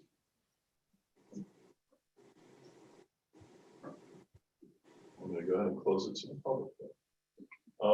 City Manager, can you address some of the questions that came out? Excuse me. Yes, absolutely. Good evening, City Commission, residents. David Santucci, City Manager. I'll start from the top here. I don't think it's necessarily true that we have 4 plots available in Pineview Cemetery. I think it may be more than that, but more importantly, we're not out of space there. We recognize that we are running out of space there, most certainly, and the reason for that is that we had a incredible amount of response to the ability to reserve spots within our cemeteries, both at Pineview and Memorial Cemetery, when the ordinance change took place a couple months back. So one of the things that we're looking at right now, in particular at Pineview Cemetery, is the ability to convert some of the existing reserved, well, they're not reserved by individuals, but they're slated as infant plots, and converting those to adult plots. So that's something we're analyzing right now. And once we look at that a little bit further, we're happy to come. We're actually planning on coming back to the City Commission for an action item on that. More importantly, the city is not out of plots for residents. We have plenty of room at Memorial Park. So I believe that addresses that there. In terms of the swing sets, no, they're not all up. We cannot at this time, with the existing resources that we have, bring back all of the playgrounds because there are sanitation requirements that are required for Broward County ordinance. And so we only have some of our playgrounds spread throughout the city, of course, that are open at this time. So as we have the ability to open up more, we will.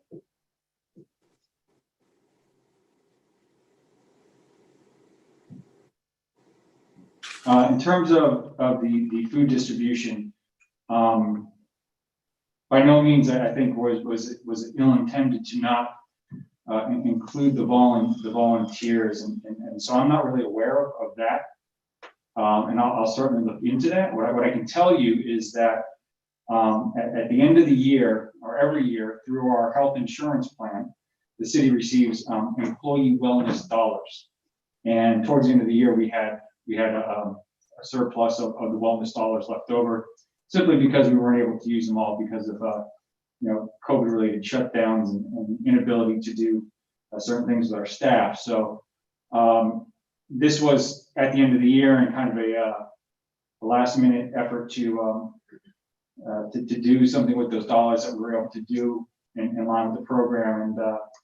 And if we didn't include our volunteers, it certainly was not ill-intended or done purposefully. So I will I'll look into that a little bit further. But if there was any if there was any, you know, I can certainly understand Ms. Freitag's comments on that, so I'll make sure to look into that. Please do. Additionally, in terms of the Parks and Recreation Director position, I think the question was, what are the next steps? And we're going to continue with the recruitment process. And I certainly appreciate both the concern and the comments from Ms. Freitag and Ms. Gwen Clark-Reed, as that is, as they both said, a very important position to recruit for in the city. And with that, there was one last question, I think, in relation to the CARES Act funds. And we can certainly gather that information as we do have it available. Thank you. Though Mr. Arabia decided to leave, part of the reason why I didn't call him back is I don't have a solution or an answer for him as of yet. I did do some research, and it talks about curbing of dogs over on the beach and the boardwalk. And while he likes to say that it's not about rescinding that ordinance, I'm trying to figure out, if you're going north on A1A, when you get to that section, where do you think you're going at that point? If you get, you know, the Wyndham doesn't have a sidewalk. You can't put a sidewalk in front of the Wyndham. So that means you're gonna have to cross over at some point and put it on the east side of Ocean Drive, right? If you're putting it on the east side of Ocean Drive, where are you going with your dog at that point? You can't go to the pier. You can't go on the boardwalk over there. So where are you going? So we're gonna go ahead and allow him to walk his dog in some little section that bends around the Wyndham Hotel. That's what I can't figure out, is exactly what pathway, where is he going at that point? If he's trying to get to the sidewalk, which is across from Flanagan's, then I suggest he go the other route, which takes him around First Street. And I don't believe there are sidewalks there on First Street. Mr. Powers, maybe you can answer that. But there aren't sidewalks, but there's a lot more clearance for people to walk than it would be walking right on Ocean Drive, right at the bend in front of the Wyndham. The amount of revenue we would lose to get rid of those spaces is tremendous, but certainly something that I would consider if it made logical sense. But if I'm allowing you to cross the street from the Wyndham so you can walk your dog, to what point are you walking your dog? Where are you gonna take, where are you gonna go? Right? You can't go to the pier, you can't go to the pier restaurant, you can't go on the boardwalk. Are you gonna walk it in the parking lot? And to say that there isn't a problem with curbing of dogs, I went back and looked, and I've got an Observer article from 6 years ago, which Gene Robb in this very room had a mayor's meeting, in which one of the, right in the headline, it says, curbing of dogs on the beach is still a major problem. It is a major problem, despite what some people might think. It is a problem. If you want to walk your dog and you're just upset because you can't go in that section, sorry. We're not forcing you to go in that street. You're choosing to go a route that doesn't make a lot of sense. And if you don't want to walk on that side of the road, where are you going to walk? You're going to walk on the Wyndham side, which there's a restaurant there. You shouldn't be walking your dog there in the first place. That's what this is about. If there's a solution that made sense, I would certainly consider it. I just haven't been able to find something that makes any sense. But I've done enough research to know that the curbing of dogs over there is a problem. So I'm sure Mr. Arabia will lay that out in his coloring book, and we can talk about it at another time. Okay, next items, I guess. Mr. Mayor, we are now at the consent agenda portion of tonight's agenda. Items 4 through 8 are currently on consent. What is the commission's pleasure in terms of hearing them as a? Is there anyone that have any pulls from items 4 through 8? 4, 5, 6, or 7? Well, 4, 5, 6, 7, or 8? I'd like to pull 6. You'd like to pull 6? Okay. Is there anyone from the public who would like to speak on any item 4, 5, 6, 7, or 8? I don't see anyone here in the building. Anyone online want to speak? Commissioner? What did the commission like? People, which one was it again? 6? 6, yes. Pull 8? Okay. So we're going to go ahead and pull items 6 and 8, items 4, 5, and 7. If someone were to make a motion. Get the motion approved. We have a motion approved by Commissioner Hudak, looking for a second. Second. By Commissioner Preston. Anyone from the public care to comment on either item 4, 5, or 7? Not seeing anyone. Can we do roll call? Commissioner Dasty, Yes. Commissioner Hudak, Yes. Commissioner Preston. Yes. Vice Mayor Perez, Yes. Mayor Gantz. Yes. Item number 6 is a resolution of the City Commission of the City of Deerfield Beach, Florida, approving an amendment to the agreement with Geosyntech Consultants for stormwater management and flood resiliency strategies master plan services, authorizing execution of the amendment with Geosyntech, authorizing expenditure of grant funds, providing an effective date. Commissioner. Thank you, Mr. Mayor. I just want to make sure that the public understands the importance of this. The city is going, I feel that floodwaters are going to be one of the most challenging things that this city is going to face over the next 50 years. Back in 2017, when my home flooded, I was told it was 100 years rain. And then last November, my home flooded again. And I know time flies quick, but another 100 years rain felt like it was 3 years away. My point is that we have homes in District 1 that are 5 feet above sea level.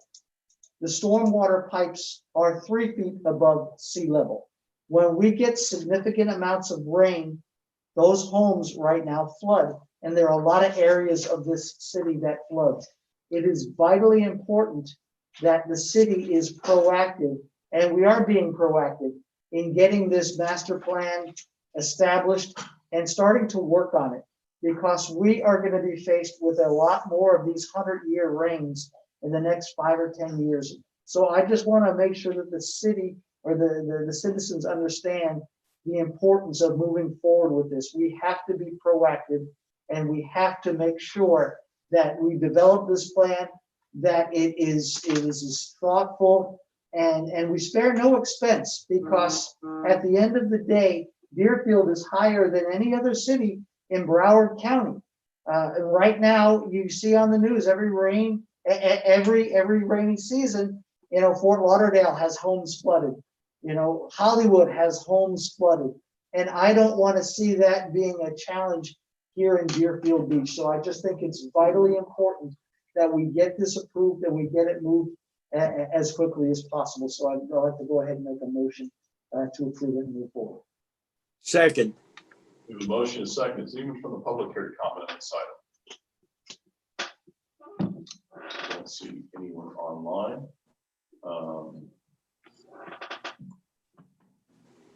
Close it to the public. We have roll call. Commissioner Drosky, Yes. Commissioner Hudak, Yes. Commissioner Preston, Yes. Vice Mayor Perez, Yes. Mayor Dan. Yes. Item number 8 is a resolution of the City Commission of the City of Deerfield Beach, Florida, approving the ranking for request for proposals number 21-10-PC for supplemental fleet maintenance and repair services. Authorizing the city manager to negotiate an agreement with Vector Fleet Management LLC, providing for an effective date. Commissioner Preston. Thank you, Mayor. Sometime back, Mayor, I brought up that the city needs to look at an apprenticeship program for us to identify a select group of people and begin to get out in front of issues like this. All that I'm going to ask is that as this takes place, as this contract conversations take place, that an apprenticeship program be a part of that conversation, so that we can look at young people that might be able to fit the bill, and that we would begin to work on a comprehensive program that eventually will put the city in a good, stable situation. So that's the only point that I want to make in regard to this. Thank you, Commissioner. City Manager. Commissioner Preston, thank you very much for that feedback. Well, I'm sure that we include that in the conversation should this item move forward to negotiations. We'll make sure that we do include it in the conversation, and happy to address any additional questions that the commission may have regarding this item. Thank you. Thank you. Is there anyone from the public who care to comment on item number 8? Not seeing anyone, I'm going to close it to the public. Commission. Motion to approve. Second. Motion from Commissioner Preston, second by Commissioner Hudak. Roll call, please. Commissioner Johnston,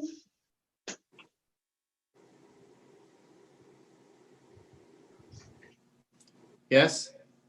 Commissioner Hudak, Yes. Commissioner Preston, Yes. Vice Mayor Paez, yes, Mayor Dan. Yes.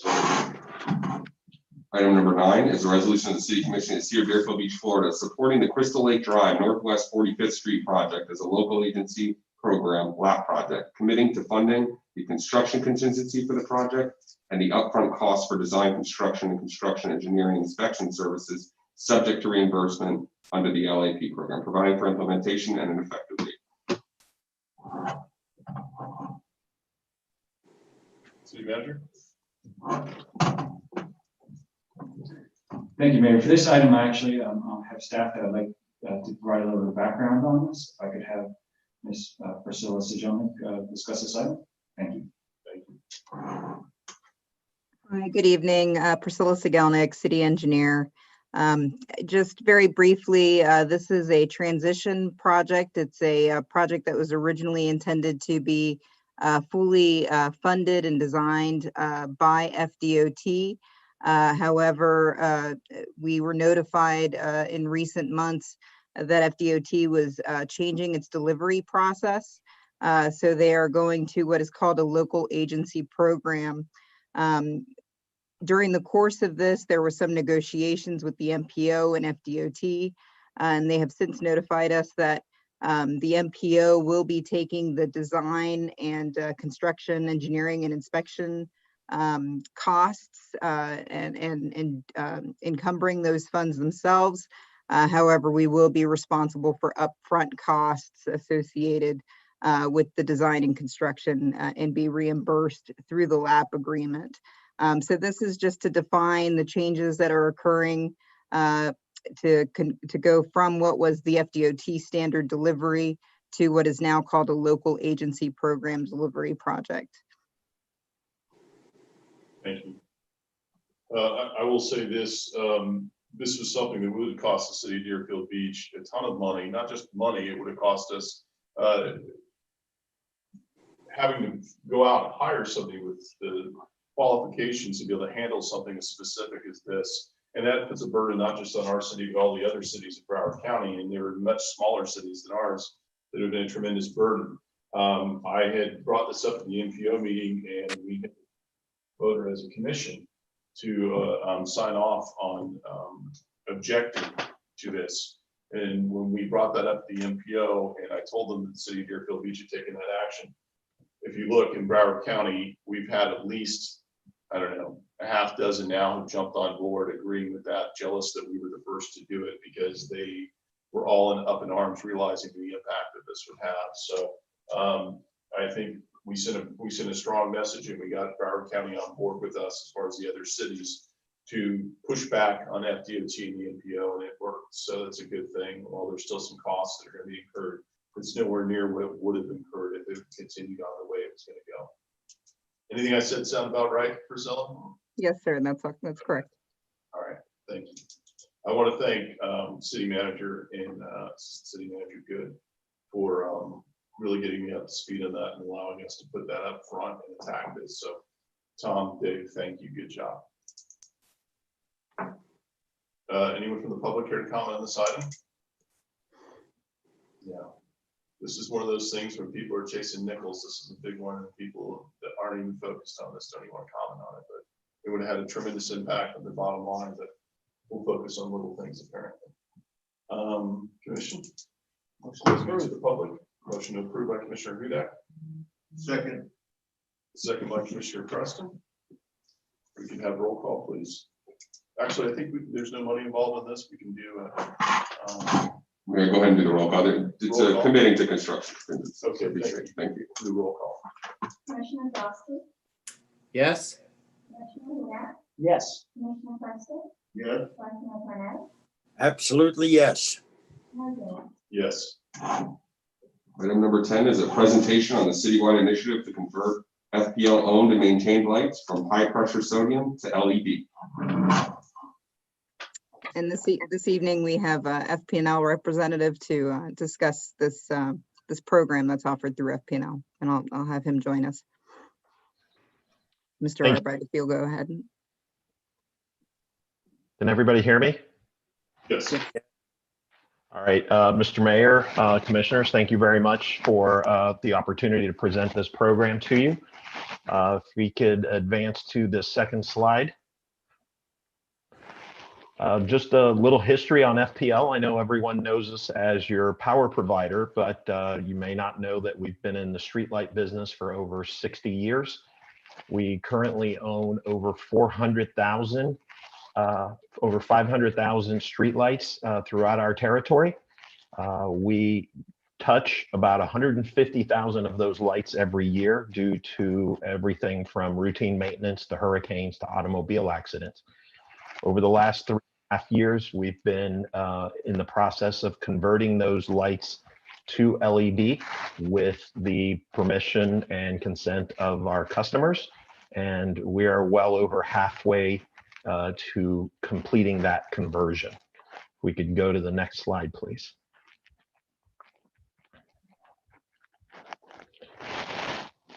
The 3.5 years ago, the Public Service Commission approved the LT1 tariff, which allows us to convert high pressure sodium lights under the previous tariff, which was SL1. Also allows us to install new LED lights under those under that tariff, and also with customers' consent and agreement, we can do customer-owned and maintained lights and convert them to LED as well. The tariff calls for the same charges, the same basic charges as the existing tariff, where there's a charge for there's a monthly charge for the fixture, there's a charge for the maintenance, and there's a charge for the energy consumption. And those charges are determined based on the fixture that is chosen by the customer. The customer may also pay additional monthly charges for dedicated light poles and underground construction. Next slide, please. A little bit about LED lights. You probably already know this, but LED lights are everywhere around us. They're in your phone, your tablet, your computer monitors, your televisions, your car, probably in your offices right now. They're really taken over for a number of reasons that we'll get into, and then going into the next slide. If you could go to the next slide, please. We've already had over 100 cities within FPL's footprint that have converted all or a portion of their lights to LED. These are logos of some of the ones that were earlier adopters. If you could go to the next slide, please. Talking about the advantages of LED light. Most important advantage is color rendition. It makes it easier for people that are in the area to tell the difference between colors. So you can see in the picture on the left-hand side where we have LED lighting, you can see the grass very green, the white lines. If you go over to the right-hand side where you still have the old high-pressure sodium, it's hard to tell the color of the grass. It's hard to see the lines at all. Other benefits, higher efficiency. You can save up to 50% on energy. The reason for that is twofold. One is it produces light with less power, but also we don't have to produce as much light because less light is wasted. If you look at that picture, obviously the parking lot on the left-hand side looks better lit than the parking lot on the right-hand side, yet the parking lot on the left-hand side actually has 61% less light. The reason for that, and if you see in the picture there, the traditional high-pressure sodium bulb is casting light up into the atmosphere, rattling around inside that metal compartment, creating heat, and not putting light down on the surface of the street where we want it. You go to the next slide, more examples of that. On the left-hand side, you have high-pressure sodium. You see that orange tinge, makes it hard to see the colors of the lines. You see that there's bright spots under each of the lamps. And if you go to the right-hand side, you see a much more uniform and it's easier to see the colors. Same thing on the bottom. You'll see the hot spots in the shadows and the dingy orange look. On the right-hand side, you'll notice that you can't see the light source. On the left-hand side, you can see the actual lights. On the right-hand side, you can't see the actual lights. The reason for that is that this picture was taken from above, and the LED lights do not emit light into the atmosphere. They don't create light pollution. And that's why when you're looking at it from above, you cannot see the source of the light. All you can see is the reflection of the light off of the street. If you go to the next slide, you'll see a drastic example of what we just saw. This is the city of Los Angeles at night, taken from the mountains. On the left-hand side, you can see it looks like there's a fire glowing. The sky is all lit up. That's from all the light pollution, all the high-pressure sodium lights leaking out into the atmosphere and lighting up the sky. On the right-hand side, after the LED conversion, you could see how the difference in the color of the night sky and how much reduction there has been in uplighting. Go on to the next slide. This is talking about color temperature of lights, getting a little technical here, but we'll break it down and show you what this example shows. This was an example, this was an experiment that was done by the Virginia Tech Transportation Institute, which is the leading, they're the leading experts in street lighting in the country. And what they showed that is with the white 4,000 Kelvin light, which is what your staff has chosen to do for the city, in both dry and wet conditions, drivers can identify an object earlier than they can under under other types of light, including the worst one being what we currently have, which is the high pressure sodium. So what that means is drivers have more time to react to an object on the road, whether that be a dog, a child, a box, or something else that could cause an accident or cause harm to a pedestrian. Next slide, please. This is the color temperature that we were talking about. On the left-hand side, you see your existing high-pressure sodium light.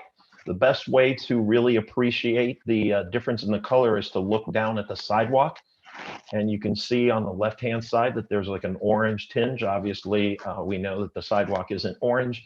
On the right-hand side, you see the natural color of the light. Also here, you can see an example that because the LED lights are more directional in nature, even though the street is very well lit, there's not a lot of light casting back into the home. And so there's a little bit of light there to cover the sidewalk, but not enough to intrude into the home and cause annoyance to the homeowner. Whereas on the left-hand side, you see that light is bleeding all over the home behind it.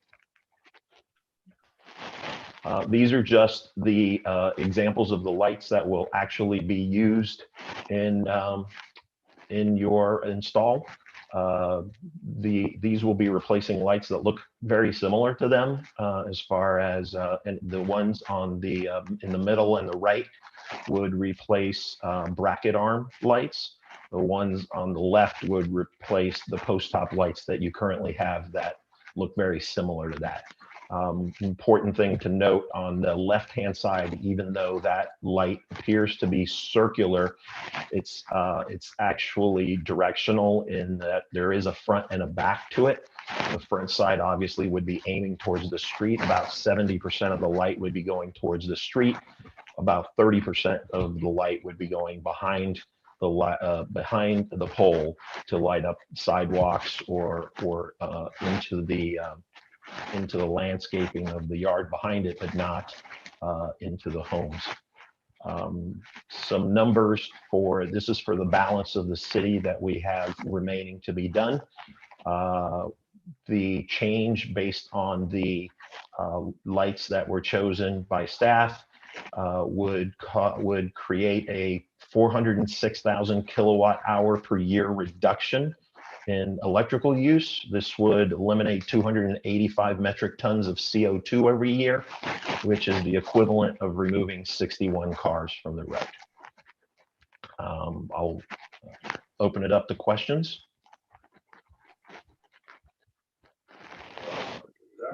Thank you, Mr. Mayor. One of the questions I have, I'm in District 1, and there are a lot of street lights that are still on wooden poles that are listing probably 20–25%. And of course, the next hurricane that comes, those poles are going to be gone. When you're replacing the lights, are you also going to be replacing those poles with the concrete poles? No, the poles will not be replaced as part of this. However, if you do have poles that are leaning that much, those poles should be reported and should be addressed by the restoration team. There's a limit to how much they're allowed to lean before they have to be repaired or replaced. And what you're describing would be outside of those limits. And so those should be addressed. If we could get addresses for those, we will have those addressed. Thank you, Commissioner Drosky. Thank you, Mayor. My question is, when can you start? Great question. From the time when the agreement gets signed, we'll go ahead and order materials. I forgot to mention there's no upfront cost to the city for this. This is all the cost is being absorbed by FPL. Your monthly bill will be adjusted based on the selections of the lights that were made, but the city doesn't have to pay anything upfront for this. So the materials are ordered after the agreement is signed. Typically takes about 12 weeks to get the materials in, and then we start installing as the materials come in. For a job this size, we'll have 2 or 3 crews. Excuse me. Each crew can do 100 lights a week. So after we start, we're probably looking at about 12 weeks from start to finish. So from assuming we got a signed contract tomorrow, we would be substantially done in about 6 months from that date. So let's say early August. I would like to add, Mayor, if I may, there are actually 2 pilot streets in the city of Deerfield Beach, one of which is in my district, and excuse me, I have seen it at night, and it is a significant difference from what is there before. This is exactly why the people have put us in office to make these decisions, because I'm already getting calls from the residents asking when the side streets are going to be done. And I said, well, unfortunately, this is a pilot project. The side streets are not going to be done, but I mean, until tonight. And this is exactly why not only does it make sense from a lighting standpoint, because like I said, it is a no pun intended, a night and day difference. But in addition to that, it is a public safety issue that we can provide better lighting at night for our residents. It's also an environmental issue. We're doing being good stewards of the environment by replacing these lights, and it's energy savings to the city in the long haul. So I don't see any downside to this. The cost is more than going to outweigh itself in the public safety over time.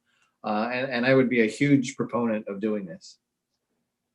Thank you, Commissioner Preston.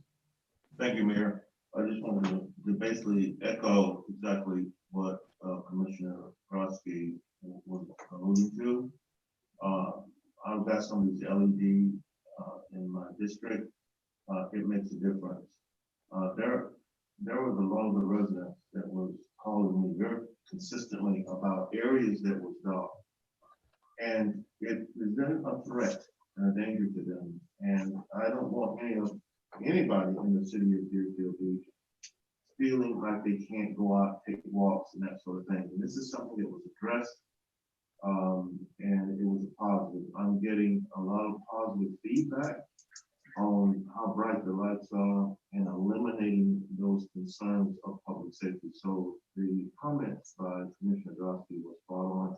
I think this is a good thing, and it's a positive for the city. Commissioner Hudak, you had another Yeah, comment? just one more comment. I do not believe this is citywide though. I believe there is an area, if you could define the area that we're focusing on now. And then where, and when other areas of the city are going to be completed. So there's 2 areas that have already been done. This would include all the remaining FPL lights within the city limits, with the exception of FDOT roads, because FDOT would like to have a say in what lights go into the FDOT roads.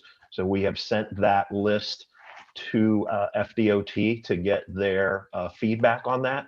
But other than that, all of the FPL lights within the city are included. Not included, again, would be the FDOT roads, and any city-owned lights within the city are also not included in this. So how many city-owned lights do we have? And are they all over the city, or are they just in one area? I'll defer to Priscilla on that. Yes, sir. Commissioner, most of our city-owned lights are the state corridors, the state roadways. FDOT turns those lights over to us for ownership and maintenance. And before we can undertake any changes on FDOT corridors, they require that we do a full design, light study, photometrics, and submit it to them for permitting. So we would do that separate to what we're undertaking with FP&L, which is strictly on the city, the lights that are within FP&L ownership and maintenance. Okay, thank you. Thank you. And I think you did answer my question. I was wondering that if you have a current outage anywhere in the city, is this what you're replacing them with now? But I guess maybe Commissioner Drosky answered my question that the pilot program is what I've been seeing, because I have seen the lights. It is unbelievable, extremely impressive. So clearly this is the right way to go. So I fully support it as well. Motion to approve. Any motion? Are we looking for a motion? This is a presentation item, no motion. Good. Thank you. Thank you for your time. Appreciate it. Thank you. Thank you. We are now at comments by administration and legal. I'm going to go first. I just have a few things to bring to your attention tonight. I know the mayor and this commission have been very strong advocates of preserving local government home rule. So the 2021 legislative session is now currently underway. So bills are being filed, bills are going to the committees. So just wanted to bring a couple of those to your attention. I know Commissioner Drosky already has an item on the agenda tonight about the local government efforts to try to address the current smoking preemption. So I'll let him handle that when that comes up. But there's also a bill, Senate Bill 522 is what it is. It's a vacation rental preemption. So as you may recall, as we went through various ordinances here and the vacation rental here, you already are limited in what you can do as a local government in terms of regulating vacation rentals. So this bill would further limit what you could do. The limit, what you have left in terms of being able to regulate, that this would go even further. So to the extent you want to, talk to our lobbyists about that, if that's an issue for you. So you have that, you have the smoking, and then I also just wanted to bring to your attention that was interesting and may affect the city to some extent. There's also a bill filed. It's House Bill 7. The companion bill is Senate Bill, I think it's 72, and this deals with COVID-19 liability protection bill. It applies.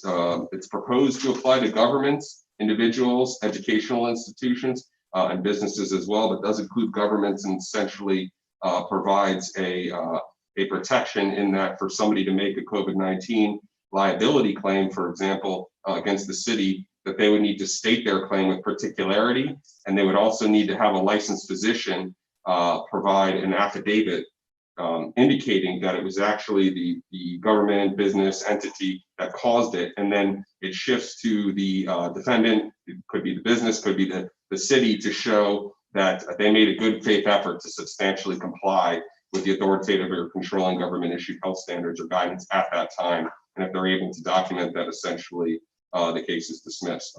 So just a few things I wanted to bring your attention. Happy to answer any questions about that, or circle back with you later if there's anything you want, my office to look into on that end. And that's all I had for tonight. Thank you. I would imagine that we certainly want to make sure that we are protecting our own role in these issues and whatever we can do with our lobbyists to work on that. And not only that, not just our lobbyists, but what we can do individually as a city to speak to our state representatives regarding these things. Mr. Santucci. Thank you, Mayor. Just one update for the City Commission this evening. I do want to just briefly talk about vaccinations. So as of right now, we have the state has complete control over vaccinations and where those vaccinations are taking place. They determine where they're going to be providing vaccinations, what sites will be used, as well as the supply of the vaccines and where they go. Here in Broward County, there's a number of sites that are available, none of which are in the city of Deerfield Beach. To recognizing that a lot of our community is in need of vaccinations, and of course, I think it's safe to say that the supply falls way short of what the demand is out there. I have taken a great effort to lobby both the state and some of our local hospital districts around here to bring a vaccination site here at Deerfield Beach. Of course, unsuccessfully up to this point, but I think we have to recognize again that the supply is drastically behind what the demand is at this point, right? So one of the key factors in that, and this is something that came out a few weeks ago, or perhaps even a month ago, was that the manufacturers of the vaccines were going to be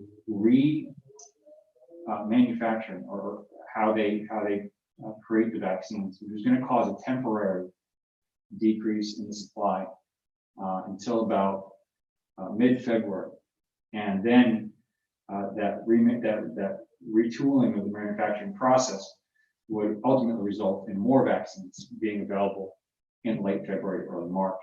I think that's what we're experiencing now. You've seen across the country and even here locally that the number of vaccines in some cases that have been available have gone down a little bit. So that was expected.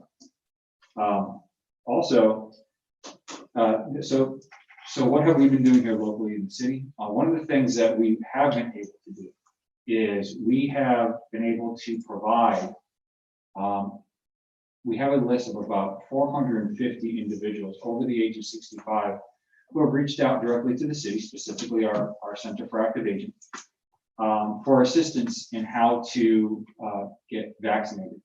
And I'm happy to report that about half of them we've been able to assist, either by directing them to the vaccination sign up phone number, which has changed a couple of times, as we know, to the website in order to make an appointment.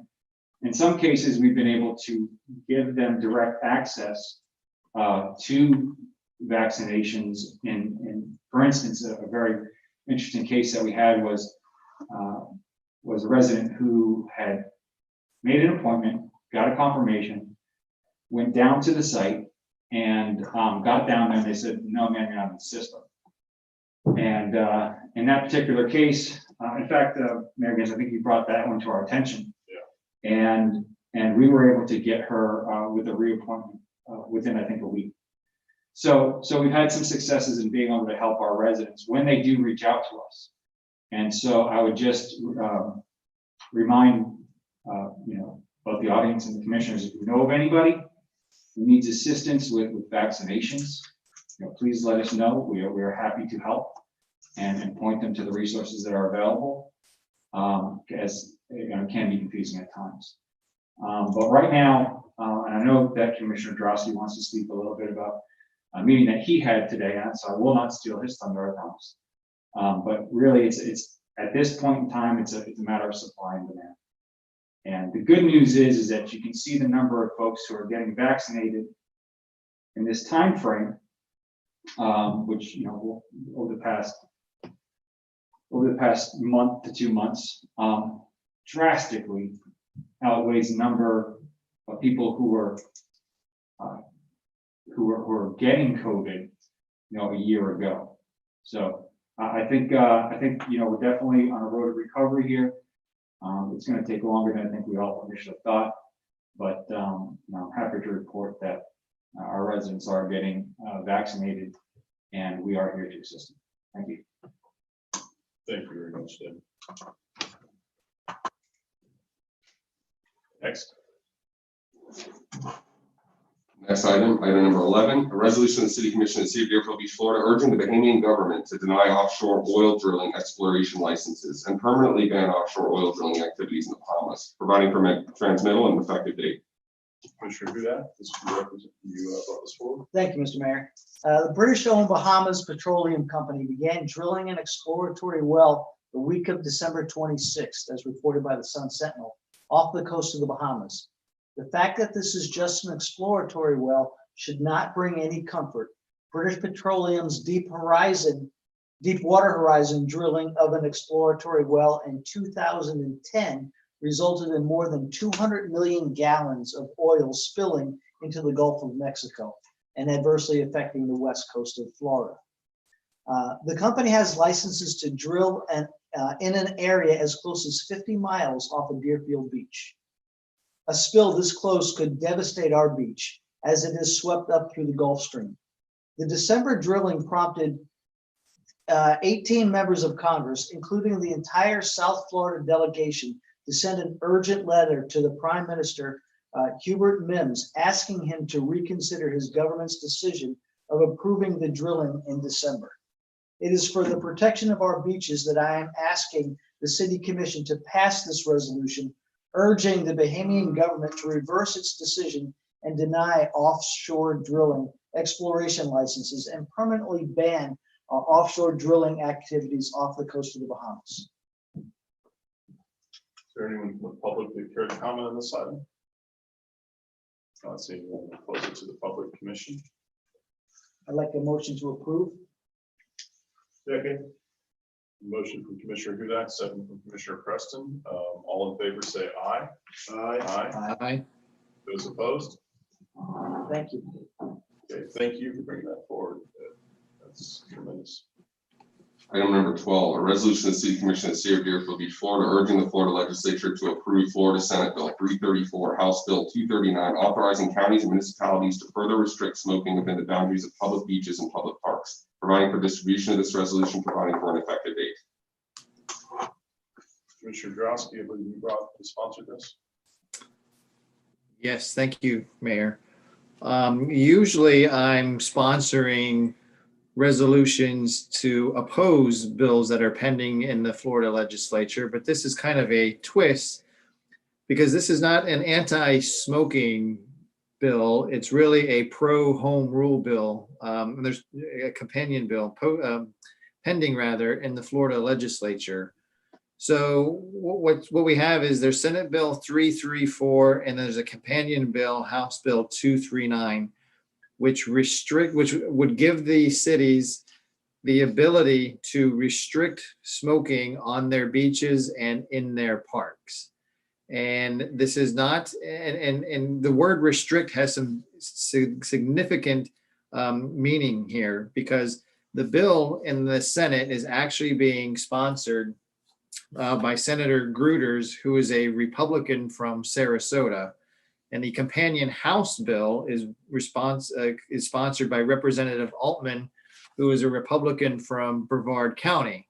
So it's very counterintuitive to have two Republicans sponsoring a home rule measure in the Florida legislature. And the reason that they are doing this is because of the word restrict. If they were to put the word ban, if this was a ordinance to ban smoking, it would get zero traction in the legislature. The other Republicans would not agree, and this would be dead in the water. However, the two sponsors feel that by using the word restrict, would give more traction to this particular issue and allow it to pass the legislature. So if you're out there and you're advocating or you're talking to your residents, it is not a ban, and it is not a regulation. It is a restriction. And what does the restriction mean? Well, it's going to be up to every individual city to determine for themselves. For example, some cities may choose not to further restrict smoking on their beaches and their parks. That's their decision to make. Other cities may choose to do so, and where you restrict it and how you restrict it is going to be up to each city to decide. And that's exactly what home rule is about, is each city determining for themselves. What's good for Deerfield Beach may not be good for Miami, which may not be good for Pensacola, and it's for each of us to decide on our own. So having said that, that's a long-winded version of asking for your support to approve the passage of these bills, which would enable cities to further restrict smoking in their beaches and their parks. And again, I don't view this as anti-smoking. I view this as pro-home rule. Thank you. Commissioner Hudak? Thank you, Mr. Mayor. I actually read it exactly the same way as well. Being a city in the state of Florida is like, owning a condo where the HOA can tell you what you can do inside your house. So the fact that we have some legislation to take back some home rule, I think is vitally important. When I first read this, my first concern was, how are we going to enforce a restriction on smoking? But as I read it, I realized, this is a way that we can get back a little bit of home rule. And so I'm so glad that Commissioner Drosky brought this forward, and I will be fully supporting it. Thank you. Vice Mayor Parnas?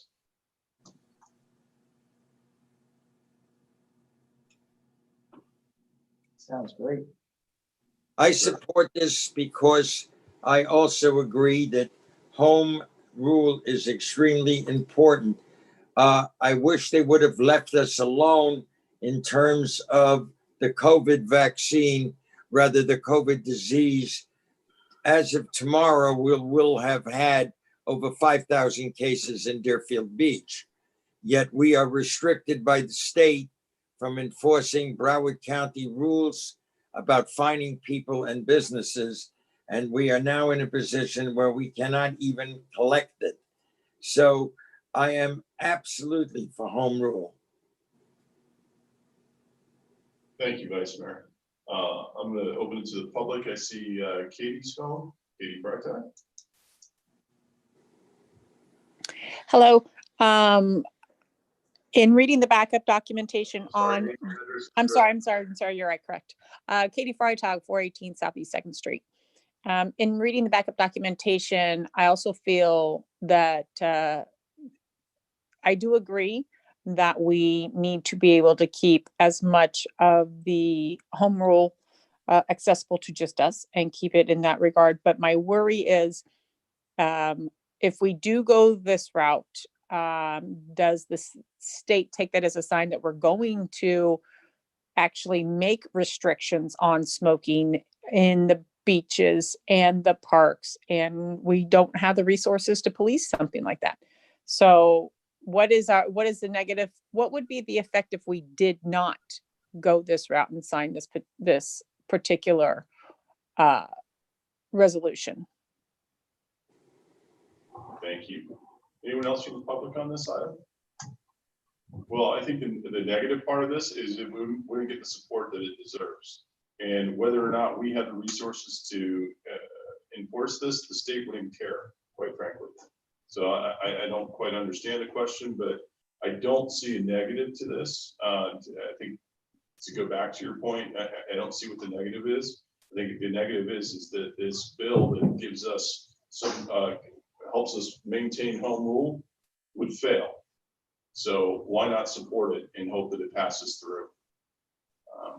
That would be my response to that. If anyone else has a different response, feel free. Commission? Well, Commissioner Drosky wants to make a motion, but I'll support it. I had to unmute myself, sorry. Motion to approve. Second. We have a motion and a second. All in favor, say aye. Aye. Aye. Those opposed? Comments by mayor and city commission. Sure. Let's go District 1. Thank you, Mr. Mayor. Thank you, Mr. Santucci, for touching on vaccines and the fact that the governor is the only one that really can determine or approve where the vaccines will be distributed. Right now, we do have Tradewind Parks, which is in Coconut Creek. This is the closest site. There are 7 or 8 other sites that individuals can go to. Those of you who were in attendance to the District 1 meeting, County Commissioner Lamar Fisher was gracious enough to give us an update. He has also requested to have an additional site either in Pompano or Deerfield Beach to help support our residents in his area. And I'm sure if he gets any updates that he gets, he will provide it to myself as well as the city, and we will get it out to the residents as quickly as possible.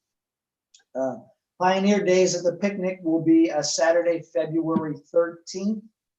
It is going from 11 o'clock to 9 o'clock, but you have to register ahead of time. You can't just show up.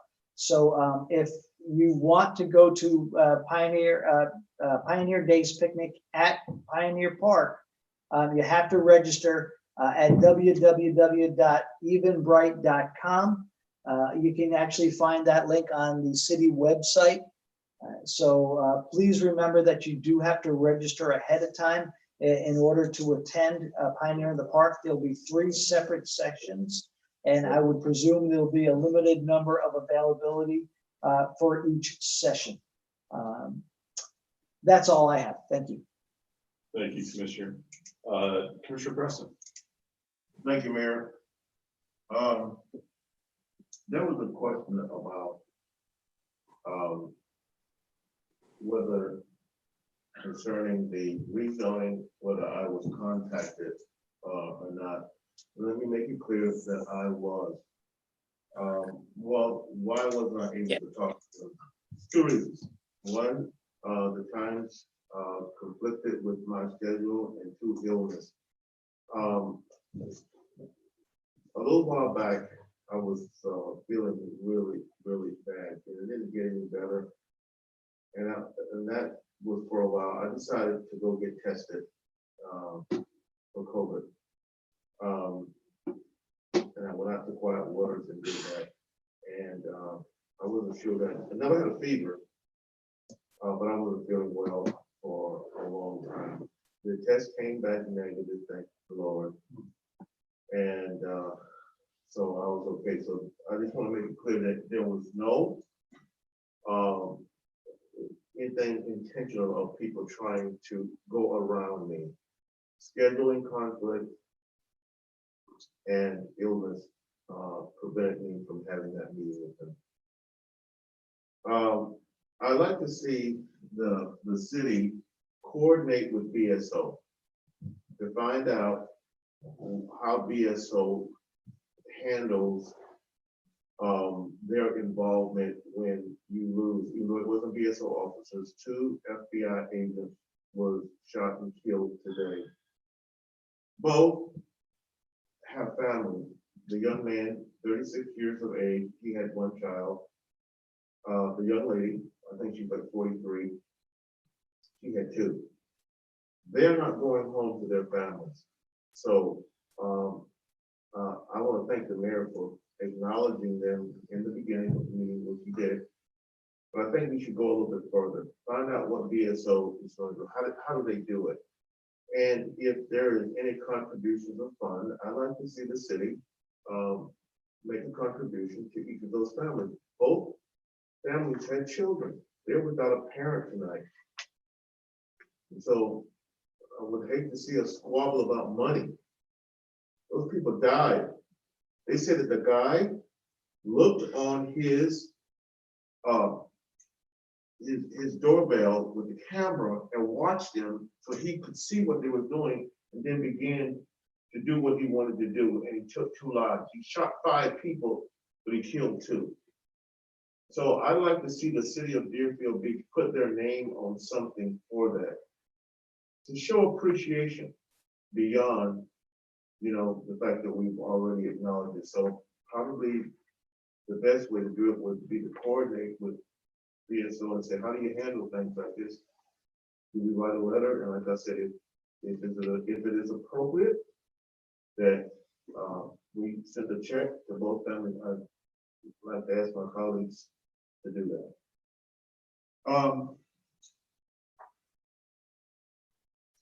During the presentation of the proposed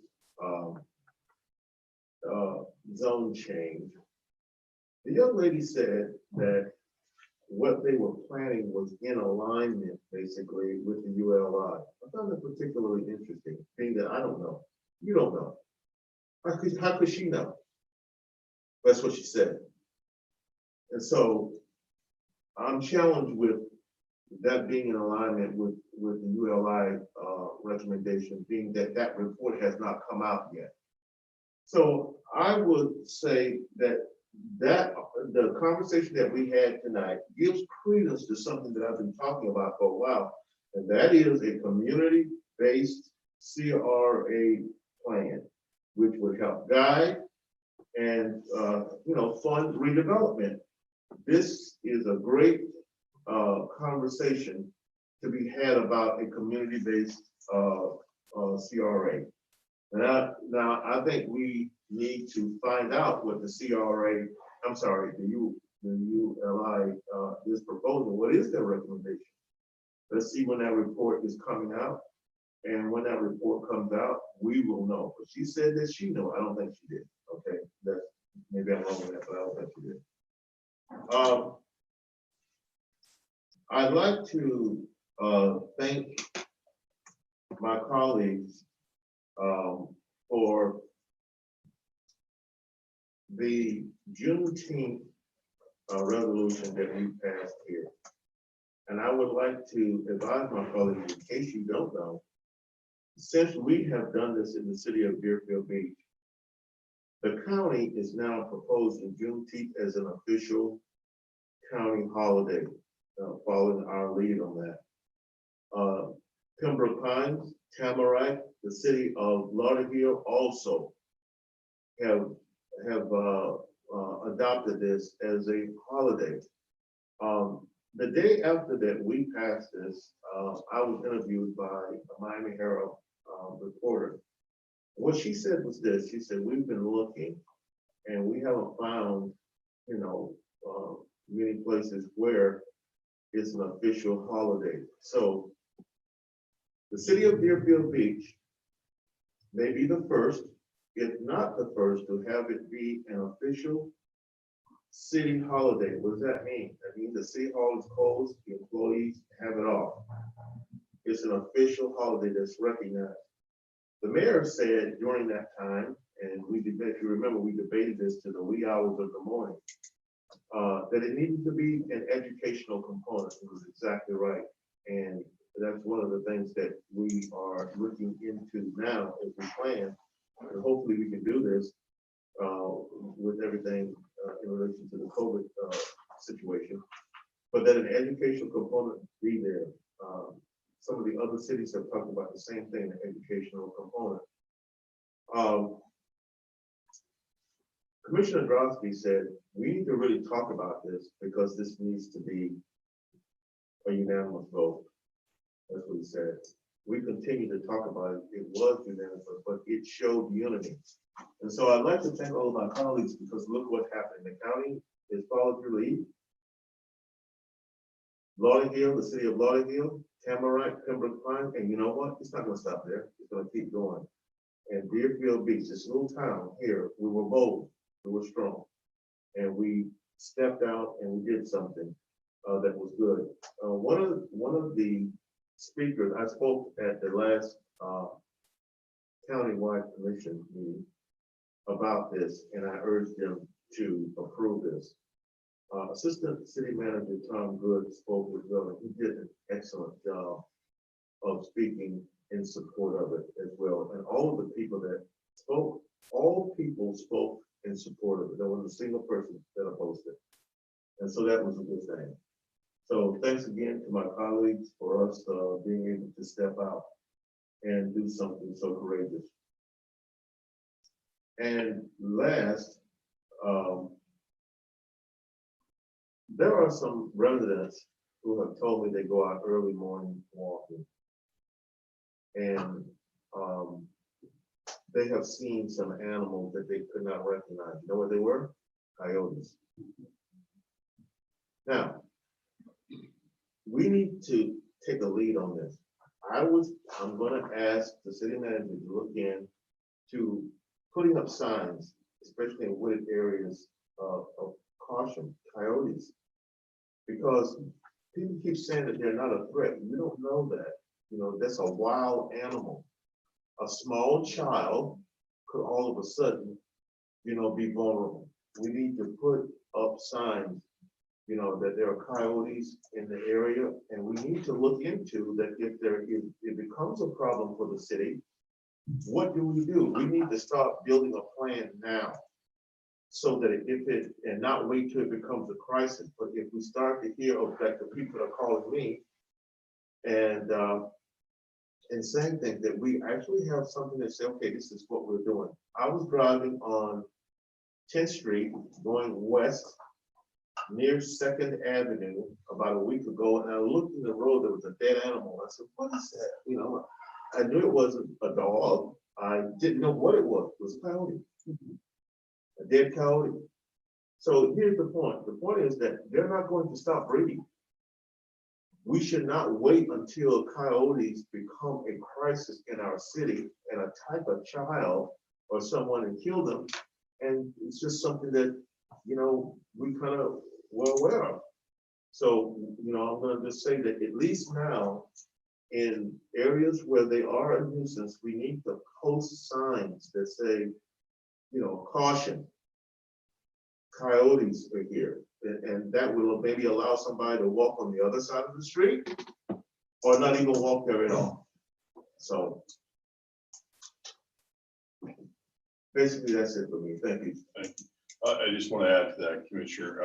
We've had coyote problems out in District 4 for several years now. They were in Deer Creek Country Club running along the golf course. They go from the Everglades and they follow along Hillsborough Canal.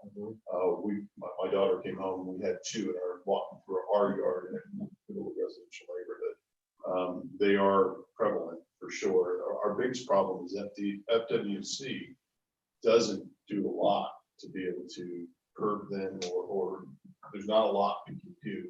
But I think putting up signs is the right step to at least warn people about them, for sure. But they are prevalent, without a doubt. I've lived in South Florida my entire life. I've never seen a coyote until the last 4 or 5 years, and apparently they've been around for quite a while. District 4, no, excuse me, District 3. I apologize. That's okay, Bill. First, I want to thank our city manager, David Santucci, for helping me arrange a meeting with the head of the hospital, North Broward Hospital, and trying to get people in District 2 and 1 vaccinated by using Makita Park and the gymnasium as a center for vaccinations. It was a start of something, and I understand they've taken the route of having several churches in that area be able to vaccinate people. If they do get enough vaccinations, perhaps we will be able to open a major center at the park using the gymnasium. So David, thank you very much for your efforts in helping me at least arrange the meeting and get it started. Second, I want to thank the commission. Back in December, I had asked for your support in getting a right turn lane on Military Trail, and you all approved, and a letter was written, and it got approved by the state within 10 days, the county 2 days after that. So it's being done. It's not costing the city a dime because the Century Village is paying for the right turn lane into their east entrance. and will keep traffic on Military Trail flowing more easily, not just for the people in the village, but people going south on Military Trail. Other than that, I'm happy to report that in my district, we are trying to be vigilant. A good deal of it, as you know, is Century Village. Security is doing an excellent job keeping residents from communicating with each other, cohabitating without masks on our walking paths and our facilities. Like when you're sitting beside the pool, you must wear a mask. You can't enter a pool without a mask. And they're trying to keep everybody safe. And I think that's what we have to concentrate on. One of the biggest jobs we have as a commission is the safety of all our residents, no matter where they live. So I wanted to thank the commission for their support. And that's pretty much what I have. Again, thank you all. Thank you, Vice Mayor. District 4? Thank you, Mayor. I'll jump in quickly on the coyote conversation. Since I've been elected, the coyotes have always been an issue in District 4. I've received one of my first phone calls after being elected was about the coyotes. And I know we were supposed to, right before COVID, we were supposed to have a workshop with the Florida Wildlife Commission. So maybe if that could be, rescheduled virtually, they can give us some more information about the coyotes. The coyotes are considered native to Florida. You're not allowed to indiscriminately kill them. And since I've been in District 4, there have been 0 reports of any pets or children or even adults being attacked. I've been told by the wildlife officials that coyotes by their very nature are skittish, and when they see you, they should run away. If a coyote stands his ground or approaches, that's a sign that the coyote is rabid. And in that case, the coyote can be destroyed. But I've had 0 instances of a rabid coyote in District 4 that I'm aware of since I've been elected. But I think it would be good to get that information out there and hear it from the experts. So if that could be rescheduled, or at least the information given to us so it can be disseminated to our residents, that would be very helpful. Secondly, I just wanted to follow up. We had at the end of last year a stormwater management workshop that was very well attended. And one of the suggestions was some short-term solutions for District 4, in particular, the Deer Run neighborhood. So I would just ask the city manager, not to put him on the spot tonight, that if you could, visit with staff and just find out what those recommendations were, if any, going forward, and report back at a future time, I'd greatly appreciate that. And then last but certainly not least is the vaccinations. I was on a Zoom meeting today with Jared Moskowitz, who is the Florida Emergency Management Director. And he made it clear in no uncertain terms that this is a production issue. It is not a distribution issue. That the way the process works is that there is a database, a national database that informs each state how many vials of the vaccine they are getting. And that database only gives 6 days lead time.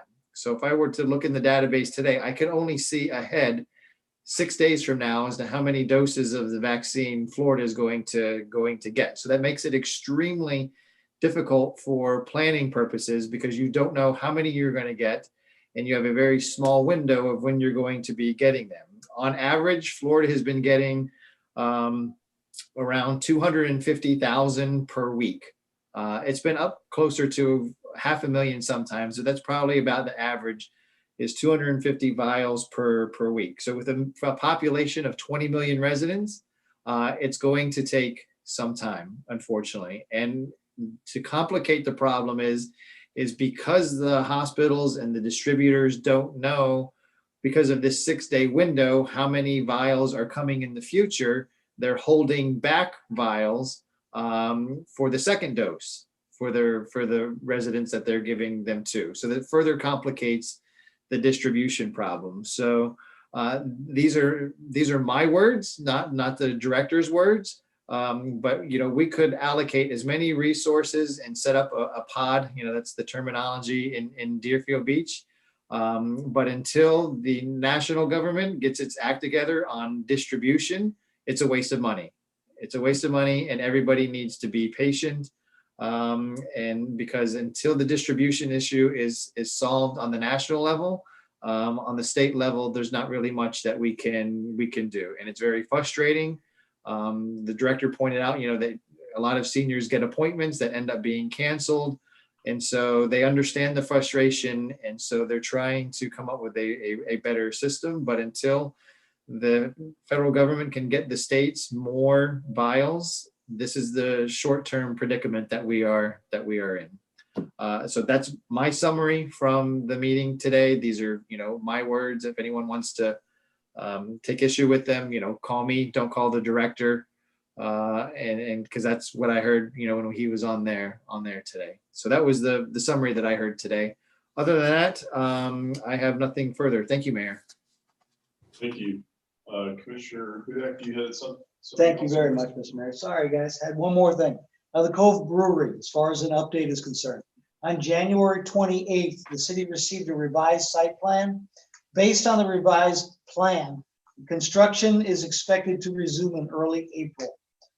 We anticipate the completion of the exterior to be done by August and the interior to be completed by November. So I know a lot of residents in the area have asked that question, so we were able to get an update for you. Thank you. Thank you very much. Talking about the vaccine, and I know there's a lot of efforts by all of us to try to make sure we have locations here in the city of Deerfield Beach and making sure our residents have as much access to it as possible. So I want to thank all of you who have done it. And sometimes we step on each other's feet and we consolidate, but I want to thank staff for keeping that all together.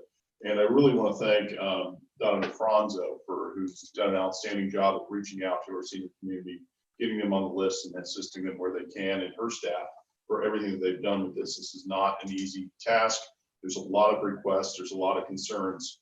One of the things that we're going to push and hope that people do is they go to a website called myvaccine.fl.gov. That's myvaccine.fl.gov. That is where they finally consolidated all the information you need. If you don't meet the criteria that exists right now to qualify you to get a vaccine for COVID, I still recommend you go to this website and register. When the criteria changes to allow you to possibly get there, you will at least be pre-registered. So no matter what your age is, where you're at, if you don't meet the criteria now, should not stop you from going to the website, which is again, myvaccine.fl.gov. Hopefully they won't change it. Broward County and the state of Florida are working together and making sure that this is supposed to be our consolidation of all the information out there regarding vaccines and your ability to sign up to get alerts to let you know when you have the opportunity to do it. The need for a traffic detail on Hillsborough and 10th Street is needed yet again. We've had two fatalities, motorcycle fatalities here just at the beginning of this year alone, one on Hillsborough and one on 10th Street. And here's part of the problem: people get their information from places like Facebook and listen to, clowns that I'm pretty sure that there really should be like a breathalyzer whenever they go to type. But someone made fun of the fact that 10th Street was shut down over by the Sawgrass just because someone had gone off on the road and there were bags in the road. It was an 18-year-old who was killed at that location. So when you listen to stupid people on the internet, try to make sure your information is correct. Someone lost their life. It's not something to make fun of or be sorry that you were inconvenienced briefly for that. But that's what happened. Someone lost their life on Hillsborough right by Quiet Waters Elementary School. The speeds are out of control. There's a lot of straightaways there. We need to make sure that, VSO did a good job of cracking down. It's time for us to do it again. And I'm sure that they will. Let's see what else I have. I believe that is everything that I have. I hope that is accurate. As far as what Commissioner Preston said about the 2 FBI agents, I certainly support that, but I know that should probably go through the city attorney and the city manager to navigate it somehow to get there. That's a really good point, because those are FBI agents that just serve Sunrise, I believe they serve anywhere. And regardless, we're all one big family here in Broward County. Support that. I think it's a great idea. With that, I'm going to ask for a motion to adjourn. So moved. Okay, we have a motion from Commissioner Preston, Vice Mayor, seconded. All in favor, say aye. Aye. Aye. Thank you.